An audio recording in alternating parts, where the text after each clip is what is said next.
The ocean is quiet tonight. Somewhere beneath those dark, warm waves, a little yellow sponge is still flipping patties, still laughing that unmistakable laugh, still making the world feel a little softer than it actually is. SpongeBob SquarePants has been part of our lives for over 25 years, and hidden inside every episode is a layer of detail most people never fully noticed the first time around. Tonight we are going to move through 100 of those details together, slowly and gently, the way you might drift through the kelp forests of Bikini Bottom on a calm and moonlit evening.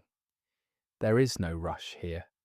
There is only the quiet hum of the ocean and the extraordinary care that went into building a cartoon world that continues to feel, against all odds, like home.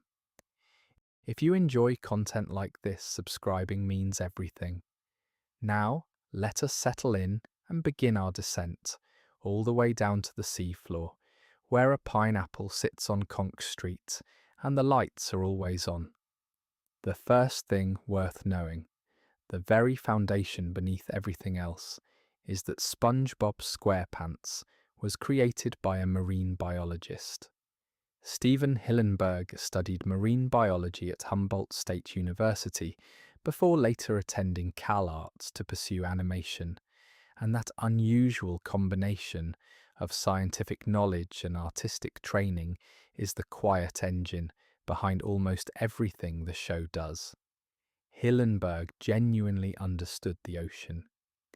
He knew how sea creatures behaved, what the deep sea looked like, how tidal zones worked, and what made underwater ecosystems strange and beautiful, and strange again. When you watch the show and feel like Bikini Bottom has a kind of internal logic that other cartoon worlds do not quite have, that is why. The world was built by someone who understood the real one underneath it. Before SpongeBob had his name, he had a different one entirely. During development, Hillenburg called his creation SpongeBoy, which he felt captured the cheerful, absorbent, endlessly bouncy quality of the character he had in mind. The name was perfect in every way except one. It was already trademarked. A mop company had registered the name SpongeBoy for one of their products, which meant the entire identity of the character had to be reconsidered before the show could move forward. The team landed on SpongeBob SquarePants, which is a longer name, a stranger name, and arguably a much better one. There is something in the rhythm of those 4 syllables that stays with you in a way that SpongeBoy never would have. Despite looking very much like a kitchen sponge, SpongeBob is technically a sea sponge, and Hillenburg felt strongly about that distinction. He wanted the character to be grounded in something real, something that actually existed in the marine environment he loved. Real sea sponges are filter feeders, porous and patient, anchoring themselves to the seafloor and drawing the ocean through their bodies. That passivity and stillness is actually a quiet part of SpongeBob's character too, even if it expresses itself differently. He is rooted to his neighbourhood, to his job, to the people he loves. He is not going anywhere, and that turns out to be where all his warmth comes from. The show premiered on May 1st, 1999, following the Kids' Choice Awards on Nickelodeon. That premiere date is worth holding on to for a moment, because it means that SpongeBob entered the world in the last spring of the 20th century, just as everything was tipping over into something new and uncertain. The world was about to change enormously, and yet here was this bright, cheerful, entirely analog little cartoon about a sponge going to work and trying to get his driver's license. The timing, in retrospect, feels like a kind of gift, something warm to hold on to as everything else shifted. The pilot episode is called Help Wanted, and it opens not with underwater scenery, but with a very specific song. The track that plays during the opening sequence is Living in the Sunlight, Loving in the Moonlight by Tiny Tim, the unusual falsetto singer from the 1960s, who was known for his eccentric persona and his ukulele playing. Hillenburg chose this song deliberately. It had the quality he was after, something joyful and slightly absurd, something that felt like it existed outside of normal time. Tiny Tim himself had passed away in 1996, just 3 years before the show premiered. His voice in that opening is genuinely one of the most distinctive things about the early show, and it set a tone that every episode afterward was quietly trying to maintain. Tom Kenny is the voice of SpongeBob, and it would be difficult to overstate what he brings to the character. Kenny has said in interviews that SpongeBob's voice came from thinking about what a childlike optimist who genuinely loves his life would sound like. There is a specific quality in the performance, a kind of unguarded brightness that makes SpongeBob feel fundamentally different from other cartoon protagonists. Other cartoon characters are often defined by what they want and cannot have. SpongeBob is defined by what he already has and how much he loves it. Kenny found a voice that carries that distinction in every single line, and he has maintained it across more than 25 years of recording sessions. That kind of sustained performance is quietly remarkable. Tom Kenny voices more than just SpongeBob. He also voices the French narrator, the calm and slightly amused voice that opens almost every episode with the phrase, "Ah, the sea." The French narrator has a second life as an actual on-screen character, and both of his appearances are worth knowing about. The first came in the Season 2 episode No Free Rides, where you can briefly see him in his submarine. The second came much later in the season, 10 episode Feral Friends, where his costume had changed significantly, now wearing a deep-sea diving suit, reminiscent of old brass helmeted equipment from an earlier era of ocean exploration. The show's creators confirmed that this new suit was designed to evoke the look of the Cyclops from the original 2004 SpongeBob movie, giving his second on-screen appearance a subtle thread connecting it back to the franchise's most celebrated theatrical moment. Jill Talley voices Karen, Plankton's computer wife. In real life, Jill Talley is married to Tom Kenny. This means that every time SpongeBob and Karen appear in a scene together, a husband and wife are performing opposite each other in the recording booth, which gives their interactions a particular warmth even when the characters themselves are not especially warm toward each other. The casting was not initially planned around this relationship, but once it happened, it became one of those details that feels completely inevitable in hindsight. The idea that the voice of SpongeBob is married to the voice of Plankton's computer is exactly the kind of gentle, slightly surreal truth that belongs in the world of this show. Squidward Tentacles is famously an octopus, not a squid. He has 6 tentacles in most of his depictions, which is too short of an octopus's 8, but still nowhere near a squid. The show itself has acknowledged this more than once, usually through other characters casually pointing it out. Squidward's name containing the word squid is one of those recurring pieces of gentle background comedy that the show lets sit without ever making too big a deal of it. The real reason for the naming is simple and practical. Hillenburg felt that Squidward sounded funnier than Octaward. And he was right. Some decisions in comedy are aesthetic before they are logical, and this is one of them. The Krusty Krab restaurant where SpongeBob works every day was not designed arbitrarily. Hillenburg based its architecture on a real object, a lobster trap. The wire cage construction, the hinged door, the general boxy shape of the building are all pulled from the kind of lobster traps you would find off the coast of Maine.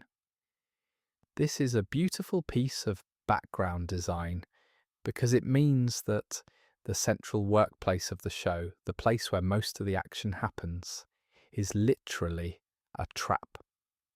Mr. Krabs, the owner, is a crustacean who has built his empire inside a cage designed to catch crustaceans. The show never explicitly points this out. It just lets the image sit there in every establishing shot, quietly and patiently, for anyone paying close enough attention. SpongeBob lives at 124 Conch Street. Patrick lives at 120 Conch Street. Squidward lives at 122 Conch Street, directly between them, which is an important piece of geography because it explains so much about Squidward's fundamental misery. He is literally sandwiched between his two loudest neighbours. He cannot leave his house from either direction without risking an encounter with one of them. The specific street numbers were established early in the show and have remained consistent across its run, which is a small but genuine act of world-building care. Bikini Bottom has an actual address system, and the people who made the show bothered to track it. Pearl Krabs is a sperm whale. Mr. Krabs is a crab. The show has never explained this and does not appear to intend to. Pearl towers over her father, speaks in the registers of a teenage girl, and cries with enough force to flood entire rooms. Mr. Krabs loves her unconditionally and refers to her as his little girl, despite the fact that she is approximately 40 times his size. This unexplained biological gap is one of the show's most durable background jokes, the kind of thing that rewards noticing and then rewards equally well not looking too hard at. Some mysteries are better left as mysteries, and the parentage of Pearl Krabs is one of the great unanswered questions of Nickelodeon animation. Patrick Star's starfish spot pattern changes between episodes. If you watch closely, across multiple installments, the arrangement of the brown spots on Patrick's body shifts in ways that are inconsistent. Sometimes there are more of them. Sometimes they are in slightly different positions. This is not a deliberate continuity choice. It reflects the practical realities of hand-drawn animation, where background characters, and even major ones, are sometimes redrawn slightly differently by different animators working on different scenes. Patrick's spots became something of a community observation in the fan base, and the show later gently acknowledged its own inconsistency on this point, treating it as part of Patrick's character rather than a production error, which is the most graceful possible response to being caught. The show's background music draws heavily from traditional Hawaiian slack key guitar, Hawaiian steel guitar, and what is broadly called tiki music, the mid-century American genre of exotica that combined Polynesian sounds with jazz and lounge aesthetics. Stephen Hillenburg loved this music and felt it captured the gentle, warm strangeness of the underwater world he was building. The composers most associated with the show's sound are Nicholas Carr, Sage Guyton, and Jeremy Wakefield, and they built the show's distinctive sonic palette from a library of tracks that has grown into one of the most recognizable musical identities in cartoon history. The specific cue that plays in moments of gentle contemplation, a slow steel guitar piece, has become as iconic in its own way as the theme song itself.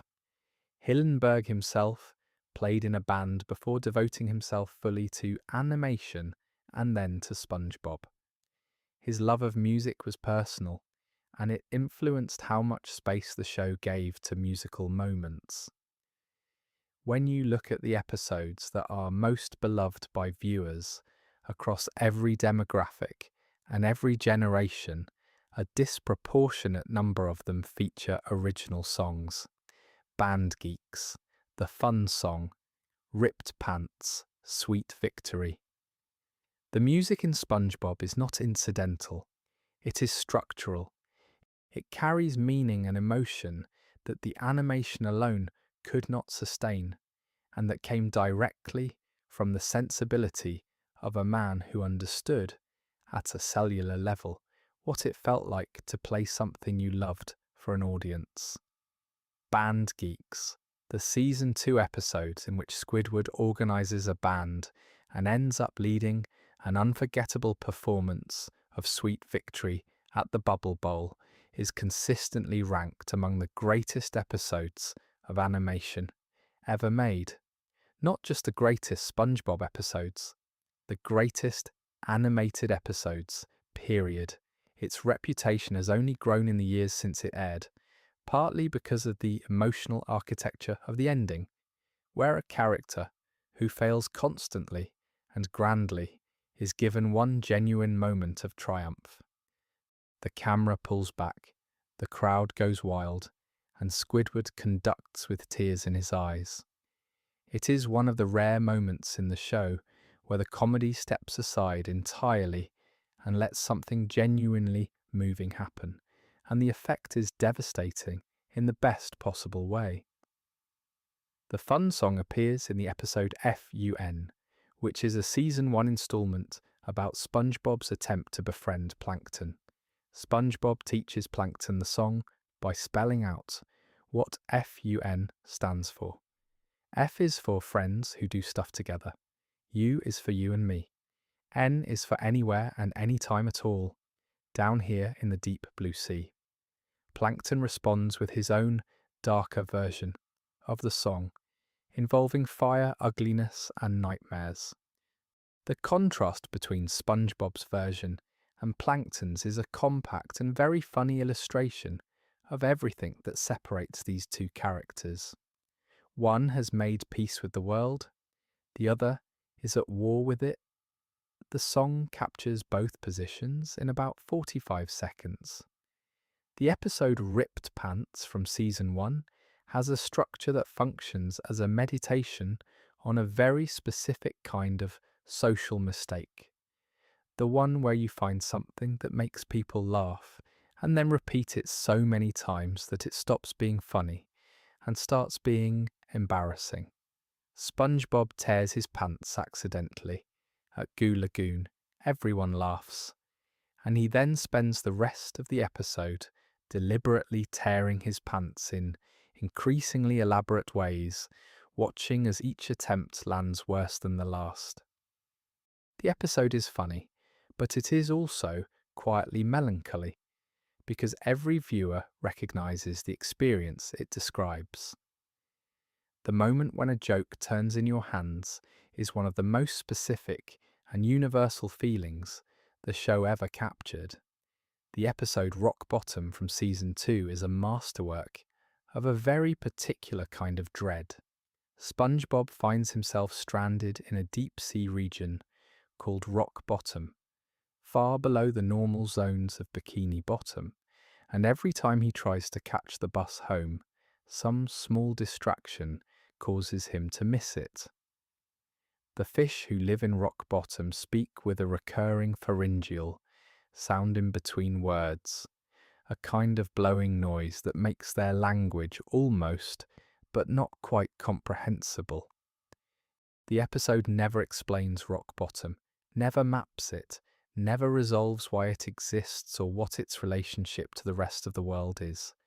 It simply is, enormous and strange and slightly menacing, and SpongeBob moves through it the way a small bright thing moves through a very dark room. The secret formula for the Krabby Patty has never been officially revealed within the canon of the show. This is one of the most sustained pieces of narrative restraint in children's television. For over 25 years, the show has organized enormous amounts of its storyline around a piece of information that it has never actually delivered. Plankton has spent decades trying to steal the formula. Mr. Krabs has spent decades protecting it. The audience has spent decades wondering what is inside it. In the episode Friend or Foe, which is a half-hour special from Season 5 exploring the shared history of crabs and plankton, one ingredient is mentioned during an argument: seaweed sauce. Krabs says that plankton put too much of it in. Whether this constitutes an actual revelation or just a fragment has been debated in the fan community ever since. Plankton's full name is Sheldon J. Plankton. The first name adds a layer of gentle pathos to his character that the surname alone does not carry. Sheldon is a name with a certain quality to it, a name that suggests someone who has spent a lot of time being underestimated, someone who compensates with ambition and intelligence because size was never going to be an option. Plankton is microscopic. He is routinely stepped on, overlooked, and dismissed. His restaurant serves food that nobody wants to eat. His schemes are elaborate, and his failures are complete. And his name is Sheldon. The show understood that the best villain in a comedy is not the scariest one, but the most sympathetic one. And Plankton, for all his plans and proclamations, is fundamentally a small creature in a very large world, still trying. Sandy Cheeks is from Texas. This is not incidental background information. It is foundational to who she is and how she moves through every situation. Sandy is a scientist, a karate expert, an inventor, and an adventurer. And all of those qualities sit inside a framework of Texas pride that gives her character a specific flavor no other character on the show shares.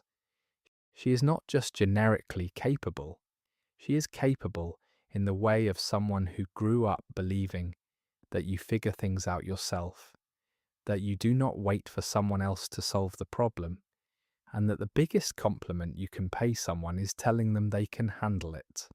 Her accent is warm, and her confidence is genuine. She is one of the great supporting characters in animation precisely because her identity is so complete and so specific. Sandy lives in an air dome, a pressurized habitat full of land and trees that sits on the ocean floor. Hillenburg's marine biology background informed the design of this structure in ways that are worth appreciating. Sandy requires air to breathe, but she lives underwater, which means her home needs to function as a kind of pressurized biosphere, maintaining a separate atmosphere from the surrounding ocean. The tree dome is not just a quirky visual gag, it is a piece of functional environmental engineering rendered in cartoon terms.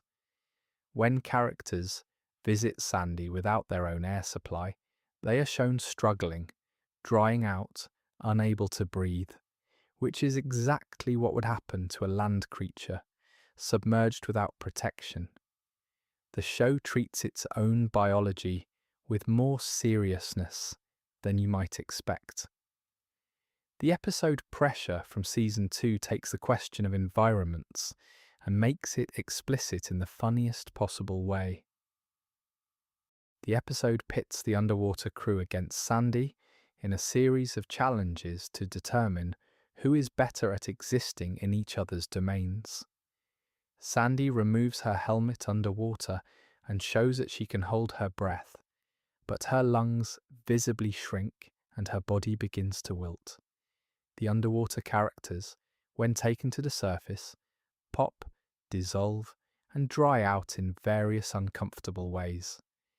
The episode establishes that the entire cast is essentially one habitat change away from catastrophe at all times, and then never mentions it again, which is the correct decision. Some truths are funnier when they're acknowledged once and then left alone. Gary the snail is SpongeBob's pet, but Gary's not a simple creature. Across the run of the show, Gary demonstrates intelligence, loyalty, and a rich inner life that the meowing surface of his communication does not begin to capture.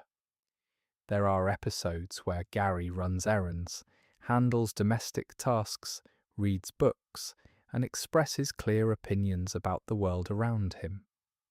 In Rockabye Bivalve, a Season 3 episode where SpongeBob and Patrick adopt a baby scallop, Gary is shown quietly managing the household while the two main characters lose their minds trying to fulfill parental roles. He does it competently and without complaint. Gary understands a great deal more than people give him credit for, and the show knows this and uses it, letting him be the wisest character in the room while everyone around him makes the predictable mistakes. The episode I Was a Teenage Gary from Season 1 is one of the more genuinely unsettling installments the show produced in its early years. Squidward accidentally injects SpongeBob with snail plasma while trying to care for Gary, and SpongeBob slowly transforms into a snail over the course of the episode. The transformation scenes are played with a strange sincerity that elevates them beyond simple, gross-out comedy into something closer to body horror in miniature. The episode ends with SpongeBob, Gary, and a reluctantly transformed Squidward all singing a meowing version of the sea shanty Blow the Man Down on a fence in the moonlight. It is one of the most quietly surreal endings the show ever produced, and it lands with an emotional quality that is hard to name, but impossible to forget. The episode Graveyard Shift from Season 2 is a Halloween episode that is widely considered one of the greatest entries in the show's history, and one of the greatest horror-themed episodes in children's animation. SpongeBob and Squidward are forced to work a late-night shift at the Krusty Krab, and Squidward invents a ghost story to frighten SpongeBob. The story concerns a creature called the Hash-Slinging Slasher, a former fry cook who was fired, hit by a bus, and now returns to haunt the Krusty Krab every Tuesday night, his spatula hand gleaming in the dark. The build of the episode is masterful. The lights flicker. The phone rings with nobody there.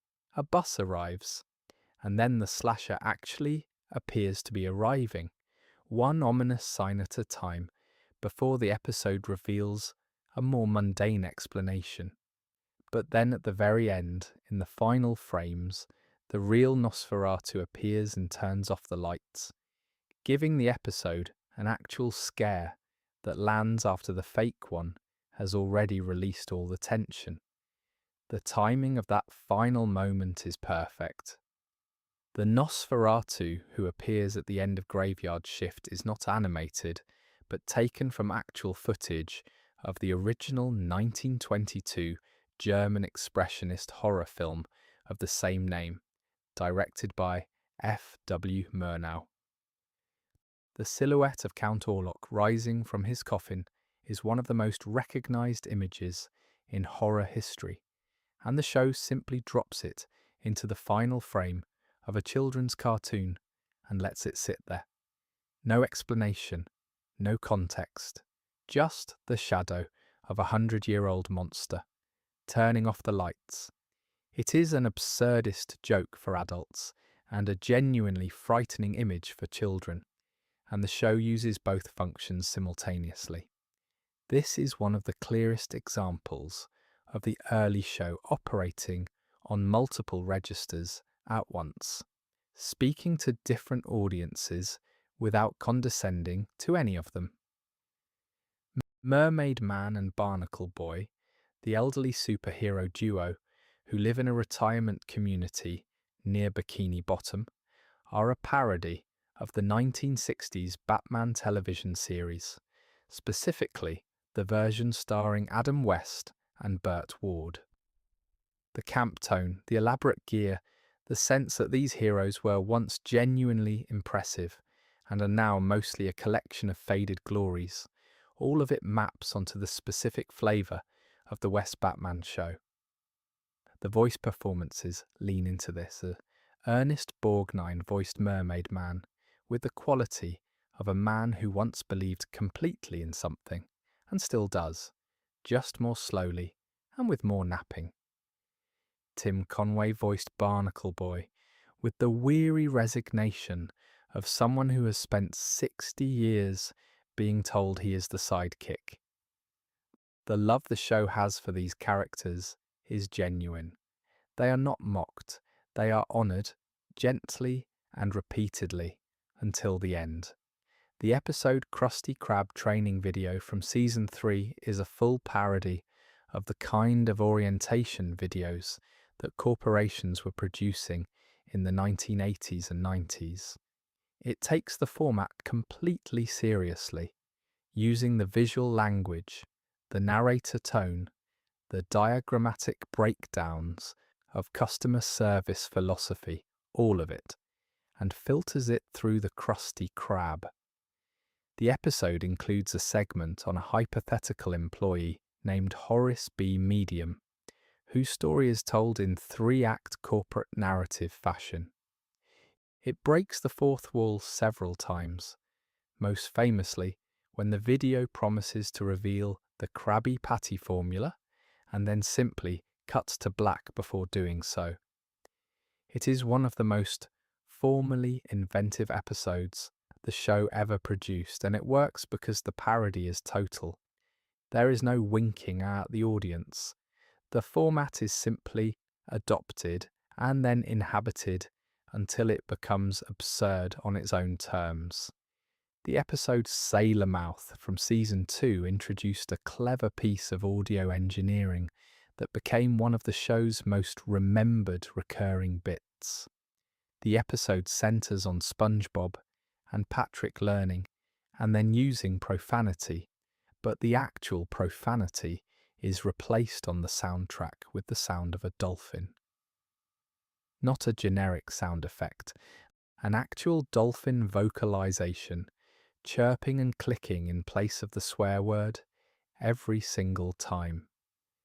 The effect is funnier than any actual obscenity could have been, both because of its specificity and because of the escalation across the episode as more and more dolphin sounds accumulate.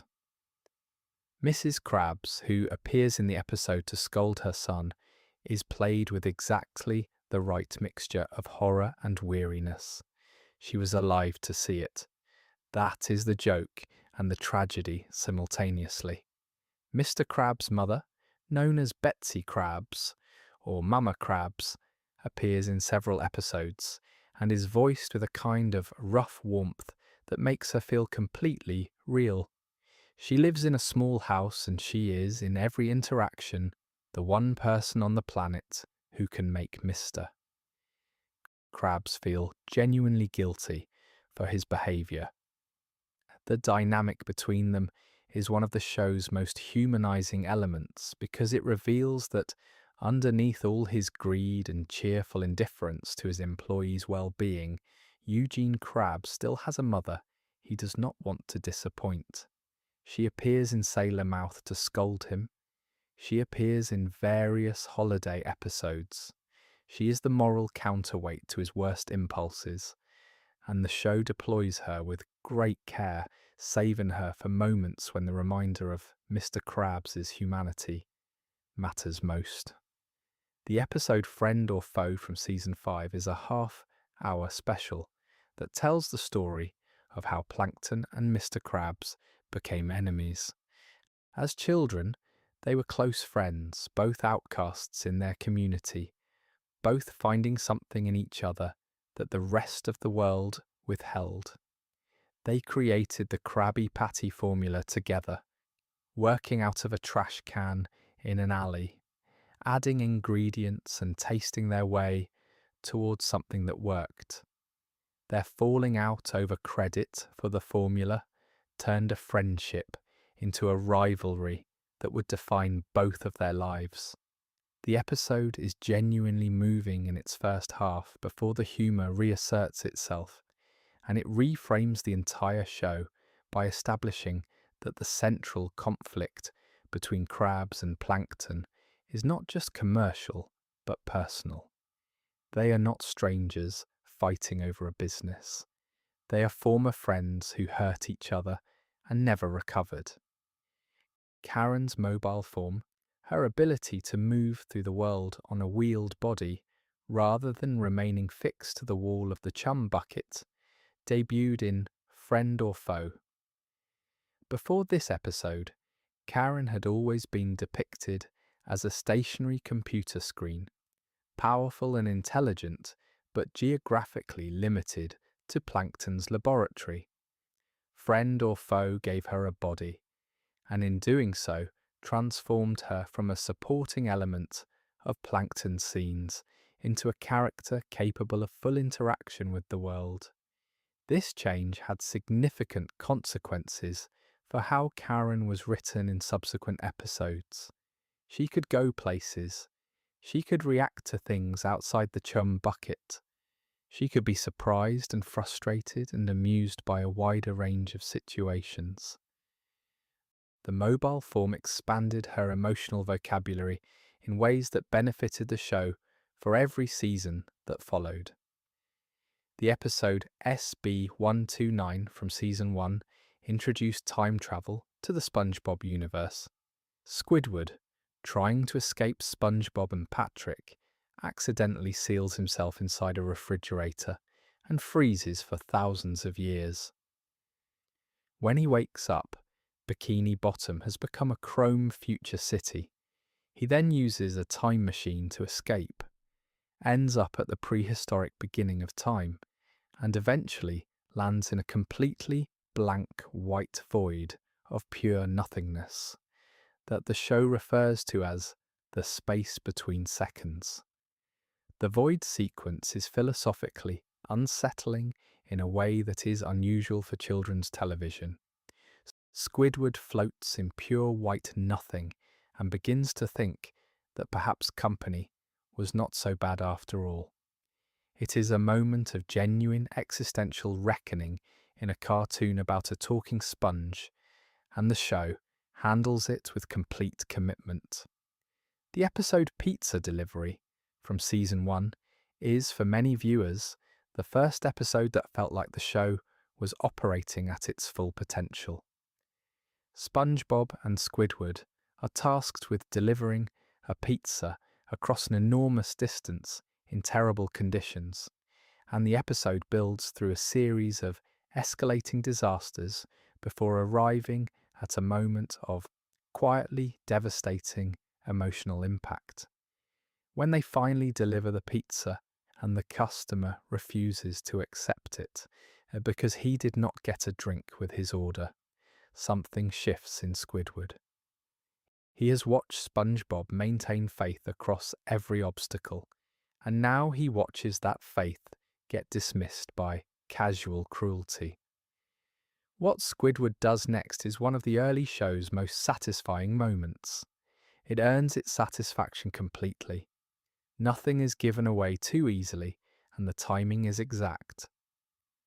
SpongeBob has failed his driving test hundreds of times across the run of the show. Mrs. Puff's boating school exists as a recurring location precisely because SpongeBob keeps coming back, kept out by his inability to control a boat in a way that does not result in catastrophic destruction. Mrs. Puff, for her part, has gone to jail multiple times as a result of these disasters, has suffered physical injuries, psychological trauma, and the ongoing professional embarrassment of being unable to pass her most dedicated student.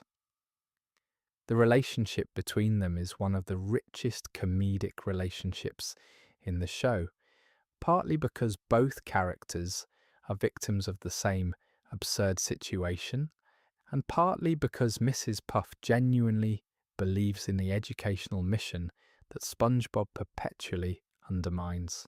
She never stops hoping. That hope is the source of her suffering. The episode Pickles from Season 1 introduces Bubble Bass, a large and deeply unpleasant fish who orders an enormous Krabby Patty and then accuses SpongeBob of forgetting to include pickles. This causes SpongeBob to lose his confidence so completely that he can no longer cook, unable to remember what any ingredient is or how any part of the process works. The episode is a study in how completely a single piece of well-placed doubt can dismantle even the most capable person. SpongeBob has to be rebuilt from scratch, relearning the basics in his own home before he can return to the job that defines him. The ending reveals that Bubble Bass had been hiding the pickles under his tongue the whole time, a petty act of cruelty so specific and so unnecessary that it functions as a perfect portrait of a certain kind of awful person. He came back years later, and the internet celebrated his return with genuine affection. Bubble Bass returned in Season 4's episode Rock-a-Bye Bivalve in a brief background cameo. His appearances across the show's run became a topic of discussion in the fan community, with viewers tracking each one and noting the pattern of a character who was originally designed as a one-time antagonist being woven slowly and quietly into the fabric of Bikini Bottom. Later seasons gave him more screen time and a more developed personality, gradually expanding what had been a single joke into a full character. This pattern of taking characters designed for one episode and finding more to do with them over time is one of the signatures of the show's later creative approach, and Bubble Bass is its most prominent example. The episode No Weenies Allowed from Season 3 introduced the Salty Spittoon, the toughest bar in Bikini Bottom, and Reg, its massive and unmovable bouncer. The premise is a classic gag structure where SpongeBob desperately tries to prove he is tough enough to get past the door, while the bar keeps admitting people who are clearly more suited for the environment. The episode is remembered partly for the Salty Spittoon itself, which became a recurring location in the show's mythology, and partly for Reg, whose brief interactions with SpongeBob are some of the funniest doorman exchanges in the show's history. Weenie Hut Jr., the restaurant for people who are not tough enough for the Salty Spittoon, is an equally beloved creation from this episode, a place so gentle and accommodating that its name carries its own punchline. The Flying Dutchman is one of the show's most beloved recurring characters, a ghost pirate who haunts the seas around Bikini Bottom and makes his first appearance in Season 1's Squid's Day Off, before becoming a more regular presence in later seasons. He is based on the legend of the Flying Dutchman, the ghost ship condemned to sail the seas forever, which is itself one of the oldest maritime legends in European tradition. The show's version of the Dutchman is enormous and terrifying, and deeply petty about things like people making scary faces at him, and whether or not they take his threats seriously. His vanity is enormous, and his actual danger is negotiable. He fits perfectly into the show's world because he is exactly as threatening as the situation requires him to be, and no more. The episode Chocolate with Nuts from Season 3 is structured as a parody of both door-to-door salesmanship and the particular genre of self-improvement media that tells ordinary people they can become entrepreneurs if they simply believe in themselves hard enough. SpongeBob and Patrick find a copy of Fancy Living Digest in Squidward's mail and decide to become candy bar salesmen. The episode is relentless in its escalation, with each door they knock on presenting a new and increasingly strange obstacle. The man who loves chocolate, who appears in the episode screaming the word chocolate with escalating intensity every time it is mentioned, became one of the show's most beloved minor characters and one of the internet's most durable reaction images. He is credited as a man who is very excited about chocolate, which is not a character description so much as a medical condition.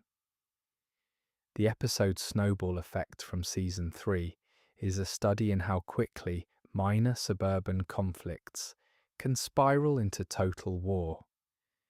What begins as Squidward watching SpongeBob and Patrick play in the snow while trying to read escalates through a series of small provocations into a full-scale snowball bombardment that leaves the neighborhood in ruins and Squidward wondering how he got here.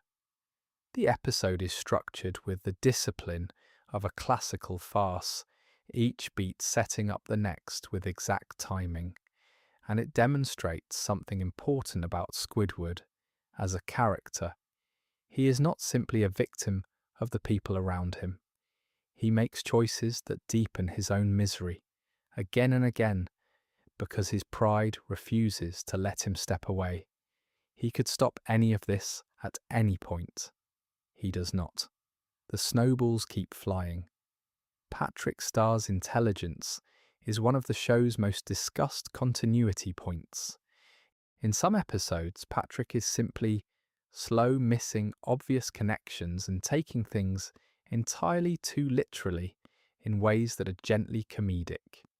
In other episodes, Patrick is stunningly capable, producing sophisticated arguments, demonstrating technical skills, or displaying insight that cuts directly to the heart of a situation. The variation is significant enough that it has been the subject of considerable fan analysis. Some of this is simply the show prioritizing the best joke in each situation over internal consistency. But there is also a reading of Patrick that is more charitable, that his intelligence is not fixed but situational, that he understands more than he shows, and shows more than people credit him for, and that the apparent inconsistency is actually the portrait of a person who is impossible to fully understand. He is Patrick. That is usually the only explanation required. The episode Club SpongeBob from Season 3 features a magic conch shell that SpongeBob and Patrick treat as an oracle, consulting it for every decision and obeying its pronouncements with total devotion. Squidward is trapped with them in a forest glade and is tormented by the shell's authority, which dispenses advice that works for everyone except him. The Magic Conch is a direct parody of the Magic 8-Ball, the toy that has been producing vague and unhelpful answers to yes or no questions since the 1950s. The episode uses the conch to ask genuinely interesting questions about faith, leadership, and the psychology of relying on external authority for decisions that you are capable of making yourself. Then it delivers those questions through the medium of Squidward being repeatedly told to do nothing while SpongeBob and Patrick receive food from the sky. The comic and the philosophical occupy the same space simultaneously. The episode Campfire Song from the camping episode in season 3 is a sequence that has become one of the most celebrated pieces of comic timing in the show's history. SpongeBob performs a song about campfires that is specifically designed to be sung around a campfire, and the song itself keeps getting faster and more compressed, squeezing in more syllables per beat while demanding that the performers keep up. Squidward eventually joins in, plays a single note on his clarinet, and the entire sequence detonates. The song is 45 seconds of increasing precision and speed that ends in mutual acoustic catastrophe. It is not a story. It does not have a moral. It is simply a perfect piece of comedy construction, assembled beat by beat, tighter and tighter, until the only possible outcome is collapse. Squidward is not actually bad at the clarinet in the way that he is bad at it within the fiction of the show. Within the world of Bikini Bottom, his playing drives away crowds, causes animals to flee, and produces sounds that are described consistently as among the worst noises in the ocean. The comedy depends on the gap between his perception of his talent and the reality of it. But the sound design team working on SpongeBob had to make deliberate choices about what bad clarinet playing actually sounds like. And those choices are not random. The sounds produced in Squidward's practice sessions have a specific quality, a confident awfulness that suggests someone who has learned the technique without internalizing the music. It is a performance of bad playing, which is actually a more difficult thing to produce than simply playing badly. The episode Artist Unknown from season 2 places SpongeBob and Squidward in an art class dynamic, where Squidward is the teacher and SpongeBob is the student. SpongeBob, without effort or formal training, produces a sculpture of overwhelming beauty that reduces Squidward's art critic visitor to tears. Squidward then spends the rest of the episode trying to teach SpongeBob to produce bad art, so that the comparison stops being so painful. The episode is a precise and merciless observation of how talent without effort can feel like an insult to those who have effort without equal talent. Squidward loves art with the entirety of his being. SpongeBob makes art as easily as he breathes. The gap between them is not about intelligence or dedication. It is about the difference between loving something and being chosen by it. The episode Wet Painters from season 3 is built around a single escalating lie. SpongeBob and Patrick are assigned to paint the interior of Mr. Krabs' house, using special permanent paint that, they are told, cannot be removed under any circumstances once it dries. They manage to get a drop of paint on Mr. Krabs' first dollar bill, which is displayed on the wall, and spend the entire episode in escalating panic trying to cover up the mistake. The ending is one of the show's great structural jokes. Mr. Krabs reveals that he knew all along that the paint was not actually permanent, and demonstrates this by simply licking the dollar bill, which clears the paint immediately. He made the story up to keep them careful. The lick is not just a punchline, it is Mr. Krabs in a single gesture, perfectly calibrated, slightly cruel, and completely satisfied with himself. The episode Dying for Pie from season 2 has an emotional structure that is unusual to the show. Squidward accidentally allows SpongeBob to eat what he believes is a bomb disguised as a pie, and spends the rest of the episode trying to give SpongeBob the best possible last day. For much of the episode, Squidward does things for SpongeBob that he would normally refuse to do on principle, driven by guilt. The episode reveals Squidward's affection for SpongeBob as something real and involuntary, an attachment he carries despite every effort to deny it. The ending, which involves a sunset and a detonation that is somehow even more catastrophic than expected, wraps the whole thing in a layer of absurdist comedy that keeps the emotional content from becoming too heavy. But the emotional content was real.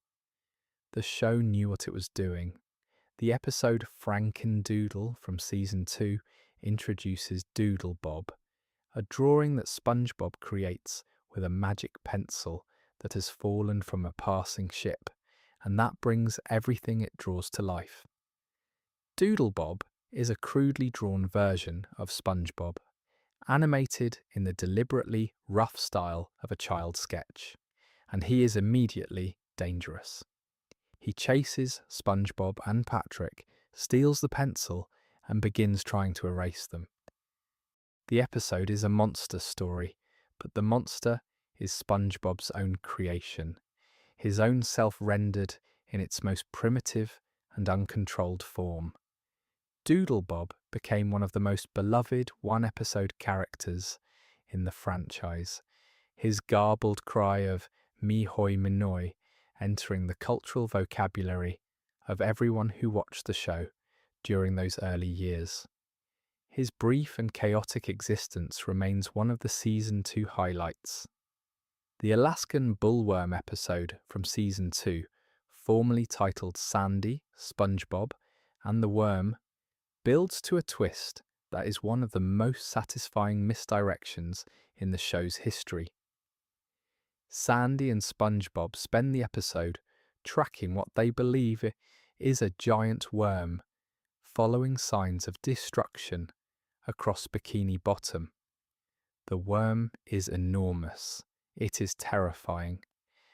And then in the final minutes, the camera pulls back to reveal that the worm is so enormous that SpongeBob and Sandy have been inside it the entire time, having mistaken its tongue for the worm itself.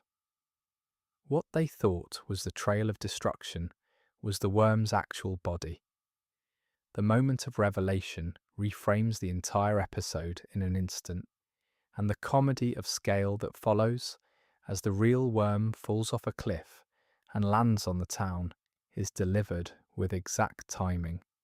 The episode The Paper from Season 1 is built on the simplest possible premise. SpongeBob finds a gum wrapper and entertains himself with it for an entire day, doing increasingly impressive and inexplicable things with the scrap of paper. Squidward watches, initially dismissive, then curious, then consumed with envy. He eventually trades away almost everything he owns, piece by piece, to get the paper back from SpongeBob, only to find that he cannot replicate any of the things SpongeBob did with it. The episode is about the gap between possessing something and being able to use it, between having a talent and performing it, and it says everything it needs to say through a scrap of paper, and a sponge doing impossible things, while a squid watches from a window and wishes he could feel that free. The episode Jellyfish Hunter from Season 2 introduced the idea that jellyfish jelly has a distinct and powerful flavour, one that Fred, the fish who regularly appears in background roles, discovers and shares with the world, inadvertently triggering a jellyfish catching operation that threatens the entire Jellyfish Fields ecosystem. Fred is the character most associated with the show's recurring background gag, in which a random fish shouts, "My leg!" at moments of general chaos or disaster. He has appeared in more episodes than most named characters, always in the background or periphery, reacting to the catastrophes around him with the weary energy of someone who has been through this before. His leg, apparently, is in continuous peril. He has never been more specific about it than that. Fred, formerly known in production materials as Incidental 6, eventually received his own episode in season 11, titled My Leg. The episode is built around the joke that his leg is always getting hurt, and it treats Fred's leg as a semi-autonomous character with its own concerns and desires. The leg wants to be hurt.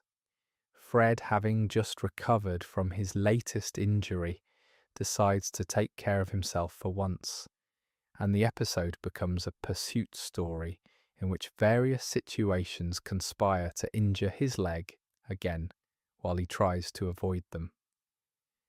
The show had been building this joke across hundreds of episodes for years, and the eventual payoff, giving Fred and his leg their own half hour, is the kind of reward that devoted viewers earn by paying close attention across a very long time.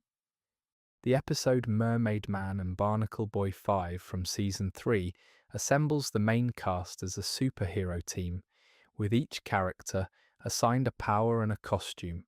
SpongeBob becomes Quickster, capable of superhuman speed. Patrick becomes the elastic waistband, capable of stretching. Sandy becomes Misappear, capable of invisibility. Squidward becomes the invincible Barracuda, capable of being incredibly unenthused about the whole situation. And Mrs. Puff, who appeared in this episode in her full superhero persona, becomes Puff Mama. The episode is structured as a superhero team story, complete with a villain and a world-threatening conflict. But the comedy comes from how badly matched the characters are for the genre they have been dropped into. SpongeBob is too enthusiastic. Patrick is too literal. Squidward wants to be somewhere else. The genre bends around them rather than the other way around.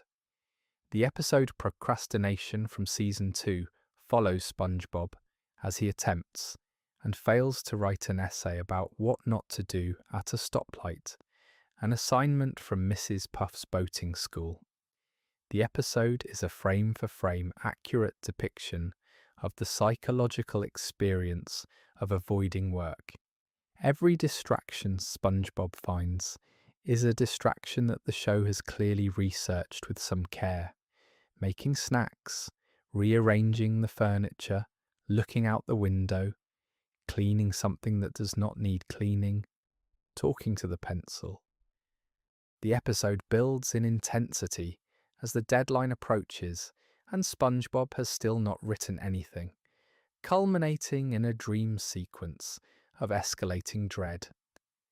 It is one of the most universally relatable episodes the show ever produced, regardless of the age of the viewer, because everyone who has ever had to do something they did not want to do has been exactly where SpongeBob is.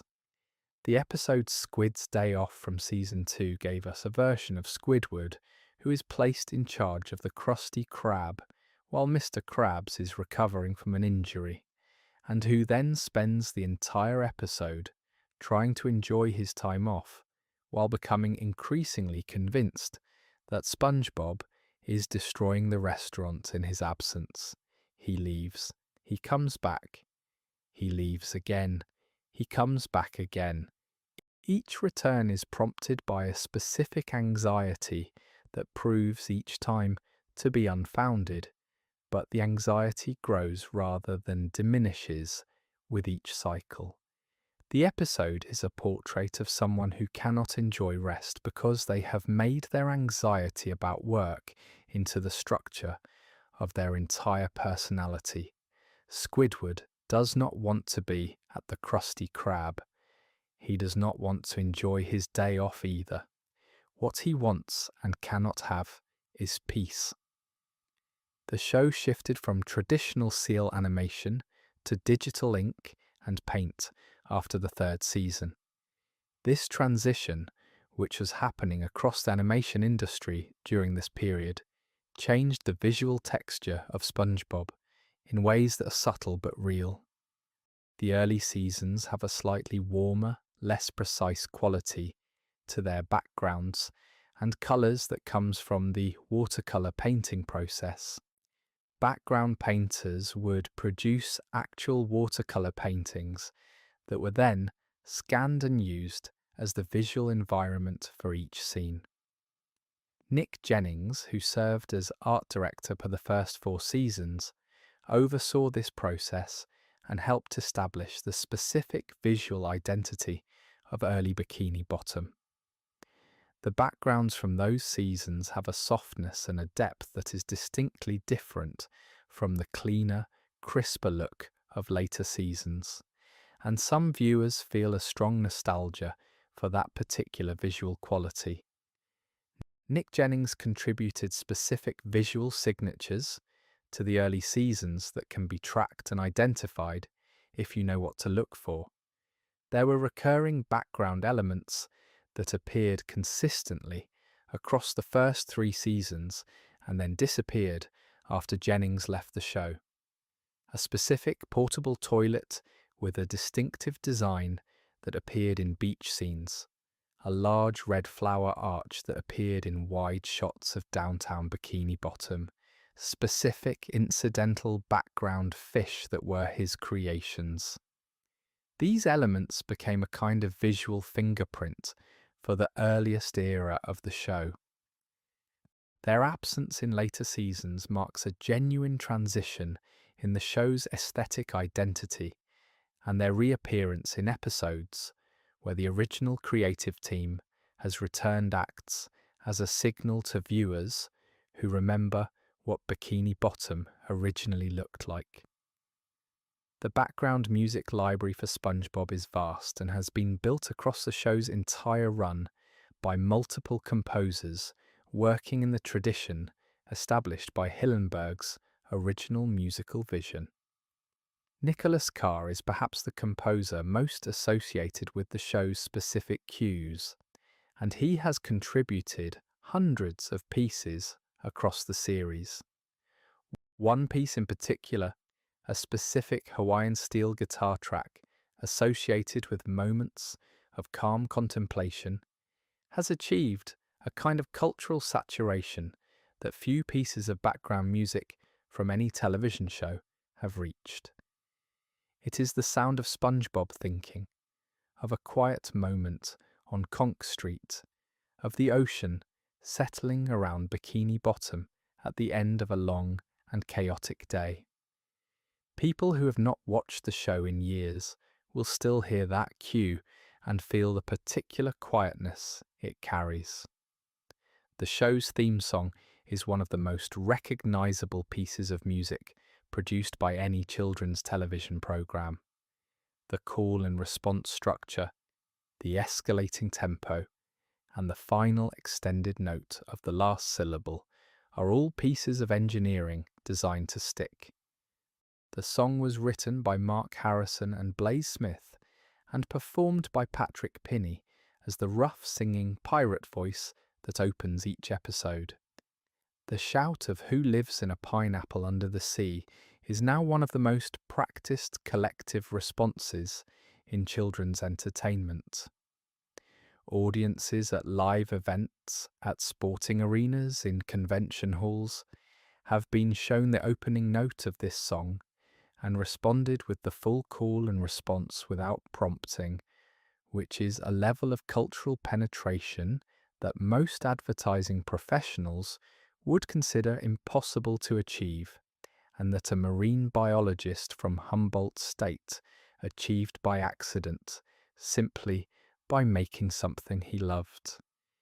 The second SpongeBob movie, Sponge Out of Water, released in 2015, combined traditional animation with live-action sequences and used computer-generated imagery for the scenes where the characters leave the ocean and appear on land. This was a significant formal departure from the first movie, which had been entirely two-dimensional in its main animation.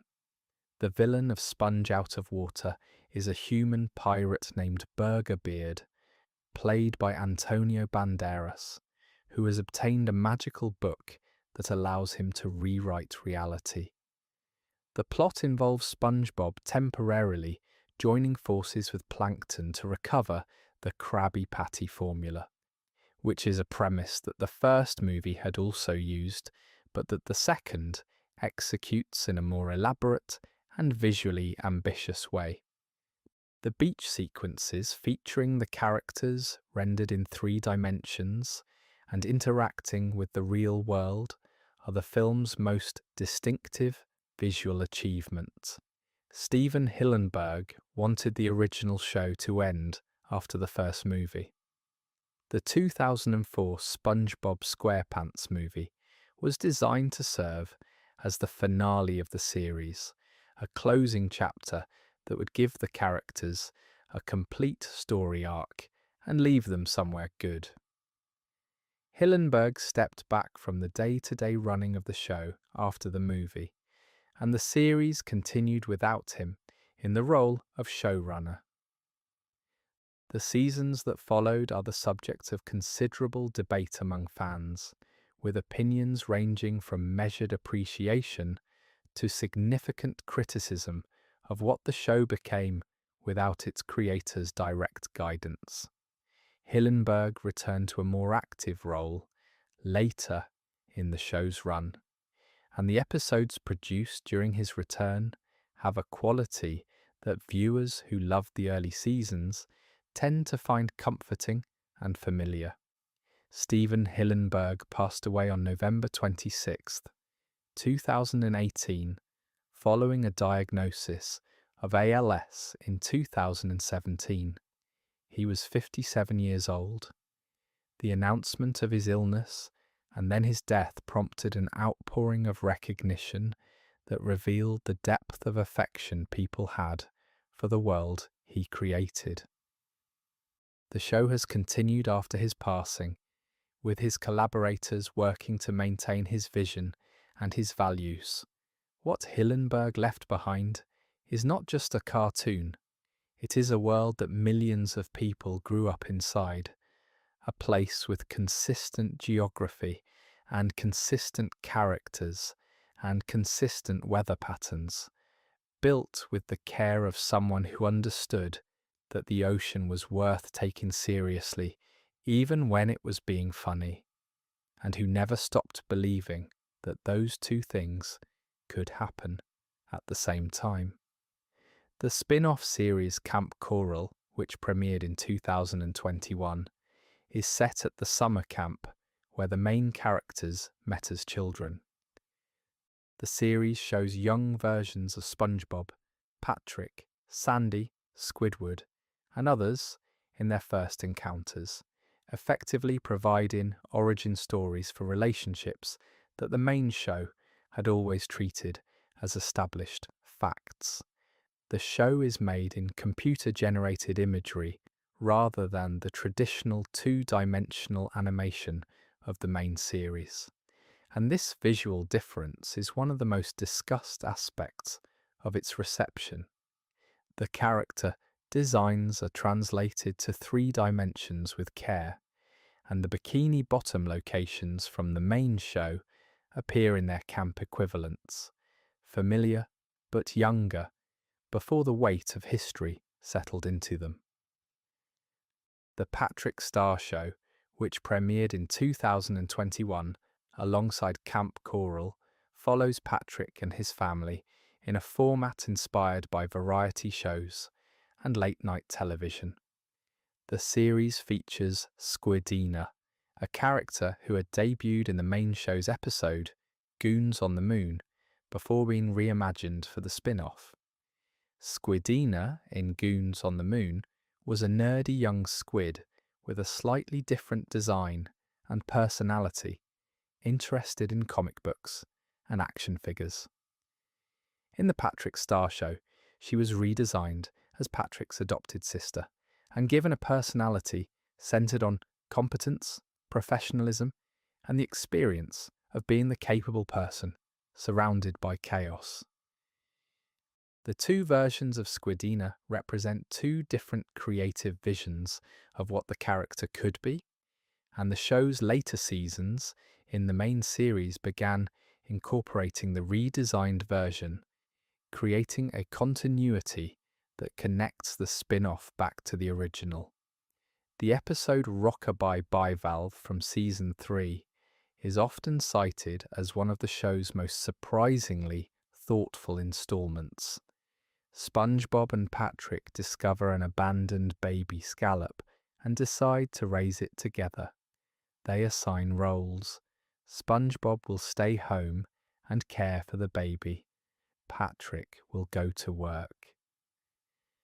The episode then follows SpongeBob through a day of domestic labour that grows increasingly overwhelming, and Patrick through a day of work that he finds engrossing and fulfilling, until he begins staying late and missing family time entirely.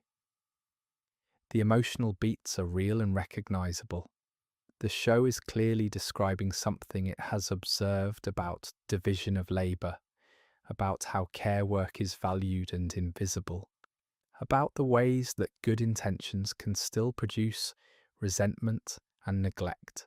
It does all of this without ever losing its comedic timing, which is what makes it exceptional. The episode Something Smells from Season 2 is a masterwork of a very specific comic situation, being unaware that you are the source of a terrible odour. SpongeBob creates a Sunday from peanuts, onions, and ketchup, and the resulting breath drives everyone in Bikini Bottom away from him. SpongeBob, unable to smell himself, concludes that he must be physically ugly, and Patrick, in a misguided act of friendship, agrees. The episode is about the experience of being told you are the problem without being able to verify it yourself, and about the particular cruelty of friends who go along with a wrong explanation rather than offering the correct one. The incidental character in the movie theatre, recoiling in slow-motion horror from SpongeBob's approach, is one of the most expressive reaction shots in the show's history. The episode Imitation Crabs from Season 2 features a perfect version of one of the show's recurring jokes about plankton schemes. The villain plan that is so elaborate and so committed that it reveals more about the planner's psychology than about the intended victim. Plankton builds a robot version of Mr. Krabs to infiltrate the Krusty Krab and obtain the formula, but the robot is so specific in its design, so perfectly tuned to the exact qualities of a Eugene Krabs imitation, that it becomes fascinating in its own right. The episode also features a coin-operated machine that ejects quarters when you tell it the formula, which SpongeBob operates with great enthusiasm while never actually giving the formula away. The comedy of watching Plankton be both brilliant and completely ineffective is at its sharpest here. The episode Squilliam Returns from Season 3 introduces Squidward's most devastating rival, Squilliam Fancyson, a classmate from band class who has become everything Squidward wanted to be and more. Squilliam has a unibrow. He is enormous. He is wealthy beyond comprehension. He wears a smoking jacket. He regards Squidward with the particular condescension of someone who defeated you so long ago that the memory of the competition has become nostalgic. In an act of desperate pride, Squidward claims to own a 5-star restaurant. SpongeBob, learning of this, clears his mind of everything except waiter training in a sequence that is one of the show's most visually inventive. We see the contents of SpongeBob's mind as a vast empty white space that he populates one piece of information at a time. The sequence reveals in the most generous possible way how SpongeBob thinks and what he's willing to sacrifice in order to help his neighbour. The episode The Fry Cook Games from Season 2 is a direct parody of the Olympic Games, set during a culinary competition where Bikini Bottom's best cooks compete in events like synchronized swimming in batter and the long jump over a griddle. SpongeBob competes for the Krusty Krab, and Patrick, in a surreal turn, competes for the chum bucket. Having been recruited by Plankton for a fee of $1 and the title of Employee of the Month. The episode ends with SpongeBob and Patrick wrestling, a moment that escalates into an examination of why they are competing against each other at all, and what the competition is actually costing them. The resolution is arrived at through a wardrobe malfunction rather than a speech, which is the correct approach. Some realizations are best arrived at by accident. The episode Culture Shock from Season 1 is built as a talent show, and it represents the first time the show fully committed to the variety format that would later produce episodes like Band Geeks and Squilliam Returns.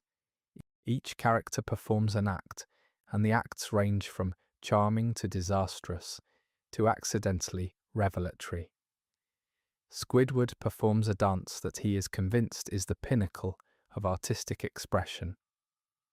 The crowd's reaction is indescribable, but it is not applause. Gary the Snail wins the show with a performance that he does not plan or rehearse, simply being himself, which the episode treats as the most revolutionary act in the building. The message is gentle and delivered without insistence.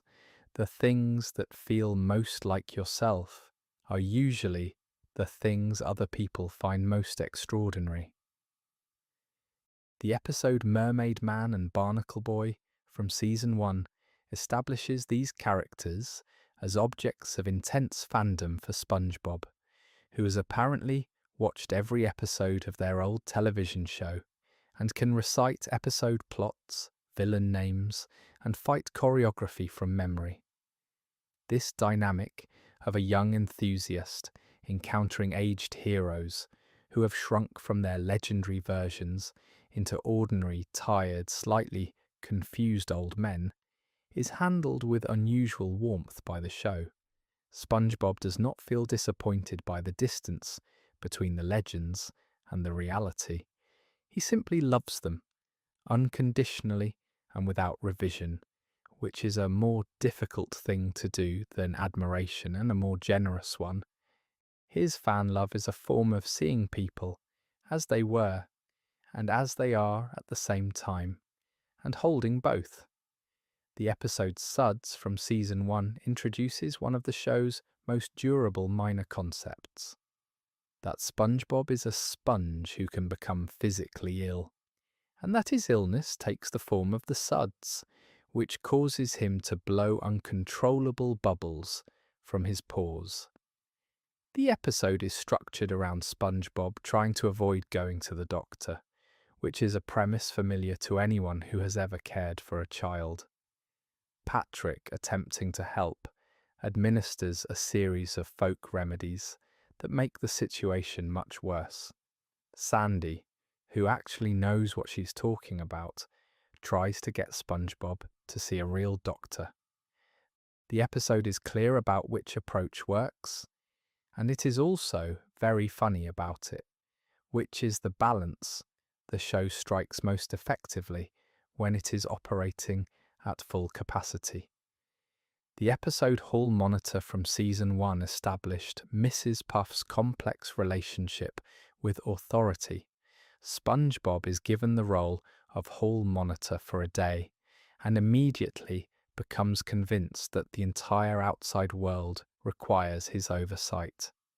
He patrols Bikini Bottom in his Hall Monitor uniform, causing accidents and creating misunderstandings at every turn, while Mrs. Puff, watching the chaos from a safe distance, gradually realizes that she is going to be held responsible for all of it. The episode is about the difference between the idea of responsibility and the actual exercise of it, and about how giving someone a position before they understand the role, almost always produces more damage than the problem the position was meant to solve. Mrs. Puff ends the episode in handcuffs. This would become a recurring motif. The show has produced numerous holiday-themed episodes across its run, and the Halloween, Christmas, and Valentine's installments are among the most discussed. The Christmas Who episode from Season 2, a 22-minute special, tells the story of Sandy introducing the concept of Christmas to Bikini Bottom, a place where the holiday has never been celebrated. SpongeBob's faith that Santa will come is total and unwavering. Everyone else in town makes wishes and hangs stockings and waits. Santa does not come. The community turns against SpongeBob, whose innocent certainty is suddenly the cause of collective disappointment. And then a visitor arrives. The ending of Christmas Who is one of the most earned emotional moments in the show's first 3 seasons. And it works because the show spent the entire preceding 20 minutes building SpongeBob's faith so carefully and completely that its apparent failure felt genuinely sad. Valentine's Day from Season 1 follows SpongeBob as he tries to give Patrick the most elaborate Valentine ever made, a heart-shaped hot air balloon built with Sandy's help.